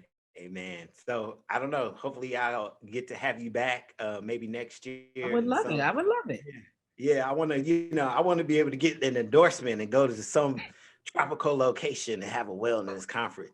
Be able to fly y'all all in next time. So that's what I'm thinking. You know, put it in the atmosphere. So, put it in the atmosphere. Exactly. I just put it in the cyber world. There you got it. So yeah, Tawanda, again, thank you so much. Solution Focused family, Solution Focused friend. You have been NITED certified. Thank you just for being here. Looking forward to being in contact with you and your future endeavors. Thank you so much. Thank you. All right. So we're closing out this virtual wellness summit or conference. We cannot leave before we have our final presenter. I want to thank everybody that's presented so far and been interviewed so far, sharing your resources, your experience during 2020. I think that is very important for us to do, to celebrate, you know, where we are and what we have survived, because there was so much just went on in 2020. But what's come out of it is the importance of that spiritual connection, and how to keep that intact, and the importance of networking with others, and stepping out on faith, you know, entertaining that entrepreneurial side of our lives. And so I want you guys to help me to welcome my next guest, who is going to be talking about the life category of health. This is Nicole Brown. This is another young lady who is doing just so many incredible things. It's difficult for me to keep up with her because she is just so busy, but indeed a survivor. She is a mom, daughter, cousin, a family member extraordinaire, just a significant part of the community, and now making her debut as a solution-focused family member and friend. I want you guys to help me welcome Nicole Brown. Hey, James. How are you? I'm doing great. How are you? I'm great. I want to thank you for inviting me. I was blown away when you asked me because I don't normally do a lot of talking. I talk, but I don't do a lot of, especially speaking like in public. So, but I really thank thank you for inviting me to be a panelist. Yeah, I'm really glad you're here. Now, are you here in Phoenix? Because No, like, you know oh, what, James? I was on my way. I wasn't even thinking about going, and I'm always last minute. I'll jump a flight quick, and okay. I was gonna leave yesterday at like 8:30. Then I was gonna leave today at 12:30. Then I was like, you know what? Made a commitment to be on the show. If I take a flight, I'll probably be at the airport somewhere or flying. So I just said, you know what? Skip it. And besides that, I heard it's too much going on down He said, it's there. I like, heard yeah, they came and shut y'all city down. yeah. So for anybody who doesn't know, it's Milwaukee weekend here in Phoenix, and I guess they go to a different state or city. I didn't know anything Mhm. about it until yesterday. Yeah, I've been to a couple of them. He does them like in Atlanta, Houston, Texas, Miami. He goes to like bigger cities and he usually brings a pretty good crowd. But for Okay. me, the crowd has just gotten a lot younger and I just can't do it. The kids- these new kids is totally different from what we were when we grew up. So Yeah. Yeah, they on the I guess that's why we gotta, have, life coaching and conferences like this to, keep what's important intact. But Nicole, exactly. one of the reasons why God, I'm gonna say, put it out there, told me to reach out to you, in regard to for the life category of health, because you have survived Oh so yeah. much. Yeah. And Yeah. I just, I thought what better person could, wrap up this show and talk about the life category of health. So, tell the listening audience, for those who might not be aware, what makes you a survivor, Nicole? Well, I've survived a lot of things health wise.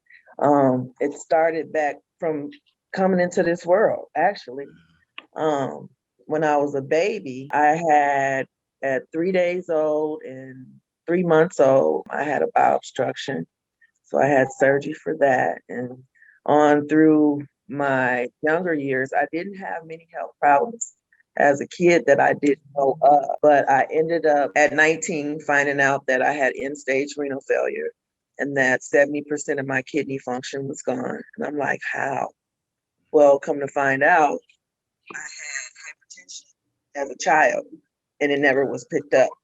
So that's how I got to, and high blood pressure is a silent killer. So you don't know when you have high blood pressure, they call it the silent killer because it really, outside of like the headaches, and you could possibly have strokes or seizures with high blood pressure, you don't know. So that's how I lost my kidney function. But I went on at 19. I was married, living in North Carolina, no children. I went to the doctor because I had been having real bad headaches. And they ran some tests, and the test came back, and they said, at the time I was Miss Whitehorn, said, Miss Whitehorn, you have end stage renal failure. And I'm like, how? What? How could I? And that's when they proceeded to do all the tests and came back. And basically, the doctor told me, you've lost 70% of your kidney function. You have a couple months until you're on dialysis. So I ended up moving back here, moving back home with my grandmother. I had a praying grandmother. Grandmother took care of me. I moved back in with her and I went on dialysis. At the age of 24, I had my first kidney transplant at the age of 28. That kidney transplant, it lasted for 10 years. Actually, my kidney came from a 7-year-old Wow. Caucasian kid had gotten hit by a truck and his parents donated his organs. And I was one of the ones to receive his kidney. So it lasted for 10 years, which they told me it pretty much lived its course because it was a non-related donor kidney.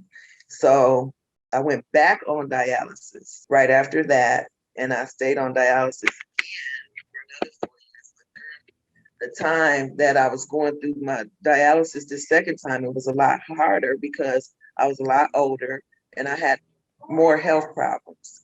So the second time around, blood pressure got out of control to the point where I was having seizures. Like I had probably in one day, I got up at like 6 o'clock in the morning and all of a sudden my hands just went in front of me and I'm like, I can't move my hands, and I started seizing. My fiance at the time rushed me to the hospital.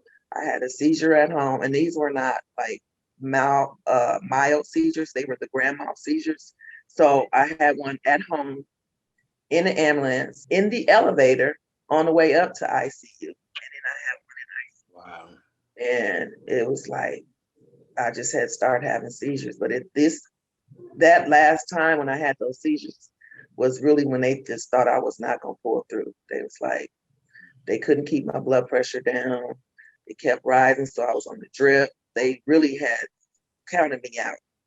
And, you know, me being who I am, what got me through this and me being a survivor is my faith in God. And I prayed. My God, my son is still in elementary. I cannot leave this world. I can't leave him here. Who's going to take care of him? I was a praying sister. But nevertheless, I pulled through, and my cousin, which is also James's cousin, gave me one of her kidneys. She's actually my mother's first cousin. And she had seen what I was going through, and she was like, Nicole, I was trying to see if I'm a match for a kidney. And, you know, at first she wanted to do it, but I could understand being on the other side is, you know, I really didn't want to ask anybody for their organs because I know how a person may feel about that. So, you know, and I know she was scared to begin with. We started the process and then she stopped again. And then I guess, you know, after a while, I was getting a little bit more sicker than what I was. And she just said, you know what, I'm going to do it. And we did our test. And she gave me a kidney. I received a kidney July 28th, 2011. And because she's a living donor, that kidney is going to probably last a lifetime. But you know, since then I've been doing well. And I say that was in 2011, 2014, I was diagnosed with breast cancer. So I'm like, oh, here we go again. I just went through all this stuff and I'm just like, okay. When they told me that, again, I couldn't believe it. Cancer. I done been through 2 kidney transplants. Now, God, you told me I got cancer. I was like, you know what? It's just another battle I got to go through again. So I weathered that storm and went through the cancer. I had a right mastectomy. I didn't have to do radiation, but I did do chemotherapy. I did from January to May. So I did 5 months of chemotherapy. And ever since then, I finished up in 2014. I've been doing pretty good since I finished up with the cancer. It hasn't come back. I get my mammogram every year. And since then, I've been doing pretty well. I mean, even throughout the transplant, being on dialysis, the breast cancer, I still get sick sometimes, but not all the time. Mm-hmm. So for me, even with me going through COVID, that was a big concern for them because of my weakened immune system. So I had to be real careful. Well, I still have to be careful now. I think I've mastered this, and I think I'm still here because I had a praying grandmother, and she's deceased now, but I know she's still. I go day by day by faith in my journey. So.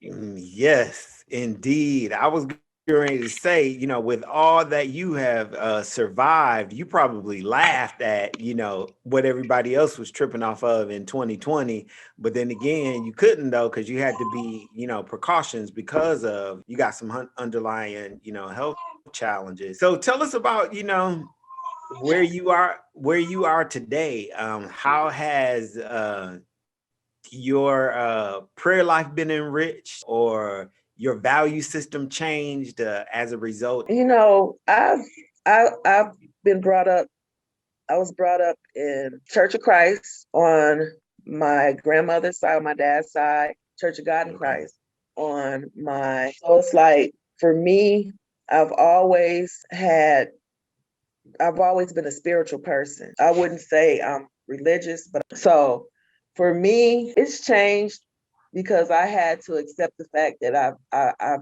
gone through so much, but through it all, I still give all praises to God. Amen. And even on my bad days, I get up and, I'm just thankful that I'm up, I can walk around, I can breathe, because I always think about somebody else has it a lot worse than I do. So, I don't per se like everybody go to church every Sunday and go to Bible class and stuff like that. I don't go every Sunday, but I do pray on a daily basis. And I just know a lot of things in my life, if it wasn't for God, I wouldn't be here and still be here, should I say, because he has a plan for me. And I know what I'm still here for, but I just haven't quite figured it out yet. But I know that it ties into what I do, in which, by the way, I'm in early childhood. I've been in the field for 24 years and I care for kids. And that's my passion. It's always been my passion. No matter if I went back to school to try to get away out of the field, it drew me right back in. So my passion is, I can't get away from it because it's just what I do. And I love the kids and I love what I do. So. Yeah, thank you. Because that's just what I was thinking. I was like, you're an entrepreneur as well. So you own your own agency, your child care agency. So tell us about that, Nicole. Like, I mean, here you are managing, a chronic health concern and managing, your own business. Where do you get that value system from? Like, how do you do that? Well, me being who I am a workaholic. Okay. Yes, I am a workaholic. And a lot of times, even when I'm sick, I still get up and still go. I push myself. And people tell me all the time, Nicole, you got to slow down. You got to take time for yourself. You on the go too much. Like now, I just had surgery on my ankle. I had an ankle replacement. And I think I was back to work the next week. And people are like, you just had surgery. Sit down somewhere. I can't. It's just, I'm up. But for me, I balance it. Yeah. Because I know when it's time for me to sit down, when my body is saying, you can't do this, sit down, I sit down. But as long as I get up and I can move around, I'm good. But my body has this way of letting me know. It shuts down and says, Nicole, you're not moving today. So I balance the two. I actually have my hands in quite a bunch of things. And that's my problem. I'm here. I'm also a trainer for the registry. I'm a registered trainer to do in-services and classes and to give in-service credits. You guys have to forgive me because sometimes you might see me pausing, but that comes from the chemo because I know what I want to say, but I often forget what I'm going to say. And they call it chemo brain and it happens all the time. So, but it's fine. It's coming through perfectly. But yeah, I do that. I'm a trainer. And like the other presenter was talking about getting those certificates, training classes. I also have for social media, e-business strategist. I took that course. So I have that credential. I have an administrator's credential. I also took up EMT. So I'm also an EMT. So I'm just like trying to put all this stuff into one. But that kind of just like with my health, I think for me, the balance with my health. So I balance career, my health, but it works for me. And a lot of people look at me like, wow, you would know that you had all this stuff to go on with you. Like when I was on dialysis, I would run on a machine 3.5 hours, get off the machine and go work an 8-hour shift. And people like, how do you do that? It's just the drive because I didn't want to fall in that slump to where I start feeling sorry for myself and throwing pity parties for myself. I knew that it's not going to be you. You can't do this. You got too much to live for. Yeah, celebrating your life. Again, I'm just really thankful for social media because you share it and it's an encouragement, to people who are watching. And especially to me, when I got your text yesterday, you was like, where you live? Like, are you by the airport? And I was like, you coming? I was like, are you coming or not? So I didn't know when we turned on the camera, I didn't know where you was going to be. Yeah, I was coming. And then once I knew, if I had to do the whole time that you were in Arizona, I thought you were still in Chicago. If I would have knew you was in Arizona, I would have just booked my flight a while ago and just came down. Since I was going to do the show anyway, I would have just came down there. So you knew about the Milwaukee weekend. You saying you would have just... I knew about it, but okay. Initially I didn't book because my daughter, which I have a foster daughter, by the way, I'm sorry, what was her name that was speaking earlier about the foster children? Ayanna? Yeah. Yep.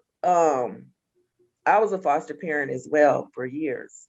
But my daughter, my kids, they still keep in touch with me. They're all grown now. They all have kids. Mm-hmm. So I'm a grandma, but I was supposed to keep my grandbaby. I was supposed to keep her. And I thought that because her mom is going out of town, but she's leaving Monday.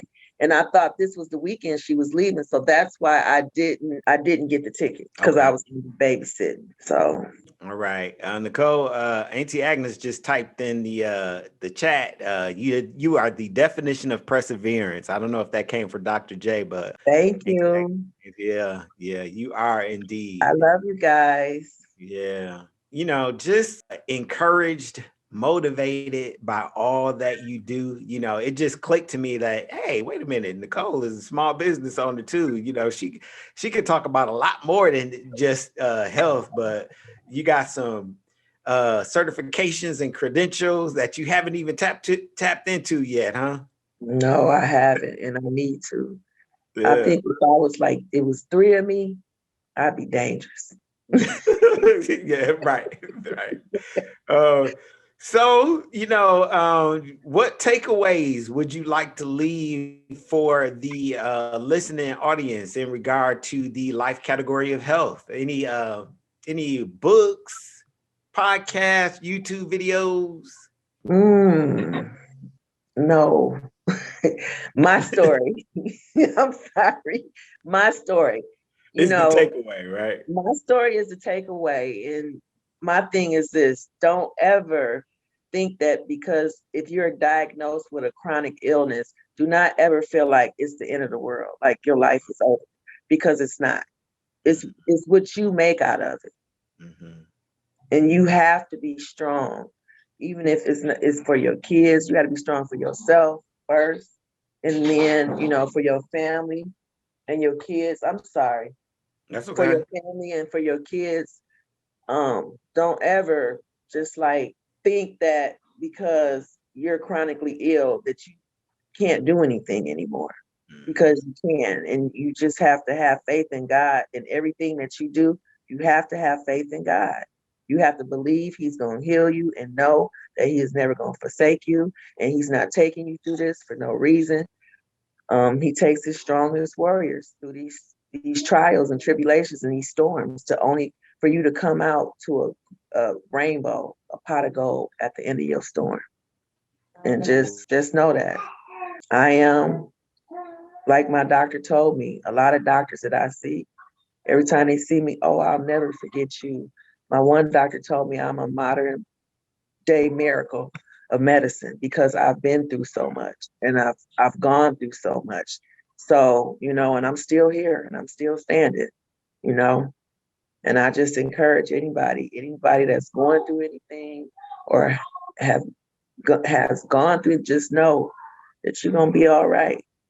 And you can reach out to me. I support breast cancer awareness. If you're going through chemo, I get a lot of people to call me. One of my friends called me a couple of years ago and want to the young lady was going through cancer. She had been diagnosed, and she asked me, could I talk to her? And it turned into a friendship. And during COVID, I lost her to cancer when she had an 8-year-old son. And that took a lot out of me because you know, I was her friend.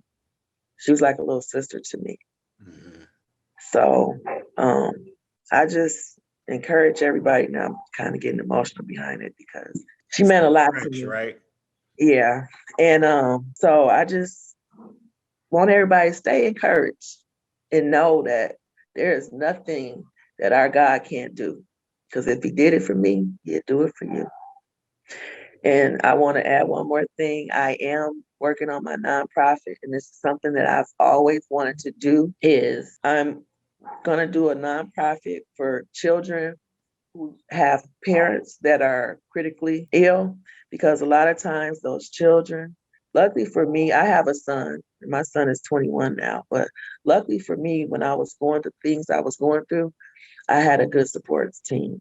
So even like with my son's school, his coaches and stuff, his teachers, like they just stepped in like they were his other parents. My family stepped in. He still was able to go on vacation. He was still able to do his sports, do everything that he wanted to do, because I didn't want him to feel like he had to be at home to take care of me. And I didn't want him worrying about me. And with that being said, I decided to open up. It's going to be called Hearts on Wings, a nonprofit agency that I want to be able for those kids that were not as lucky as my son and didn't have that support. I want to be able to do something nice for them, take them on a vacation, or, you know, them and their siblings go somewhere, or do something for them to kind of get their mind off of their parent being sick, especially because a lot of our kids end up being caretakers for their parents because they're in single family households and the other parent is absent, or they're there, but they're all taking care of the sick person. So I want to be able to bless some of those kids and get them away from that situation just for a day or two, or if they go on a vacation, a week or two or whatever, just to give them a break and do something nice for them.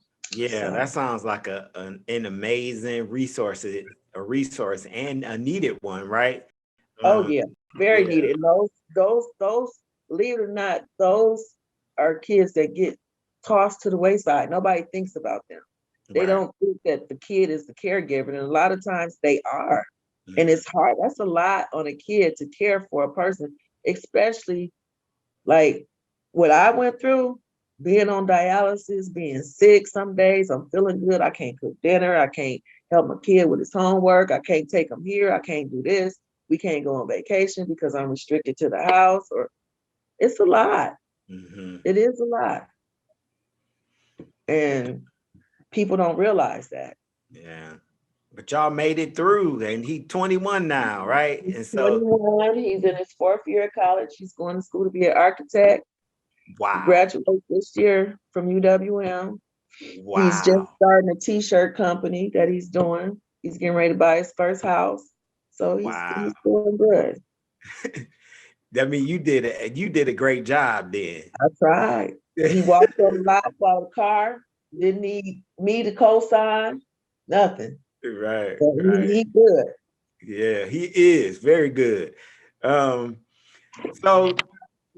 Nicole, we're just looking forward to the start of your nonprofit. I'm continue to watch your stories to keep me motivated.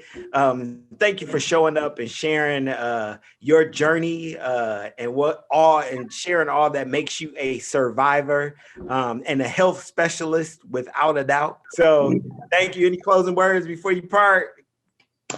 No, I want to say I love you guys. Thank you for inviting me, James. You also are inspiration to me because you have a testimony as well. So you are inspiration to me. And I love you. You know, as a little kid coming over by Iris' house, you know, I ain't gonna say your nickname because you said that ain't your name no more. That ain't your name no more, so I ain't gonna call, but you always my cousin, you know, Right. like Ben said with his beat. Right. So yeah, just thank you for having me. I was, Yeah. I was a little nervous. I kind of, a little nervous, but I got over it. Got a You little did relaxed. an amazing job, and you got a rich testimony. And I'm looking forward to you sharing it again, maybe on the, another platform, because you have so much to offer. Others who haven't experienced what you've experienced, and I guess that's why we're here, right? To Yeah, share. you're absolutely right. Yeah, and to share and to celebrate. So thank you, Nicole. Let me know Thank when you'll be in you. Phoenix. I'm coming down there just to see you so we can hang out. Because I was really looking forward to your 50th birthday. I'm waiting now for them ships to open back up so I can get on one of them. Man, you and me both. So maybe we'll have to do that together. We're going to have to go on a cruise together. All right. Sound like a plan to me. All right. All right. It's done. All right. Love you, Nicole. See ya. All right, you guys. Well, we have our final speaker for the virtual wellness conference. Man, you talk about the resources that have been exchanged and shared. I think that some people may have been, I don't know if Zoom just quit the webinar because we went over time, but I apologize. But the final product is going to be made available on one of the social media platforms, either Instagram or MZIZI4LIFE Coaching Solutions Facebook page.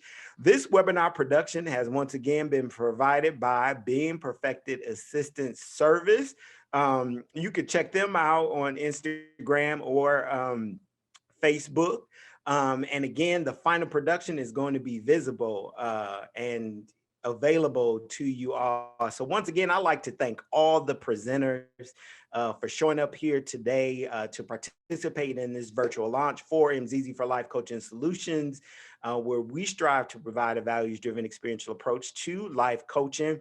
My name is James Edwards. I am the co-founder of MZIZI4LIFE Coaching Solutions, where we strive to create life solutions built from values and strengthened through your personal experiences. I'd like to thank you for being a part of this virtual wellness conference, and I look forward to seeing you next month for another virtual event. And thank you for taking the time out to be here today.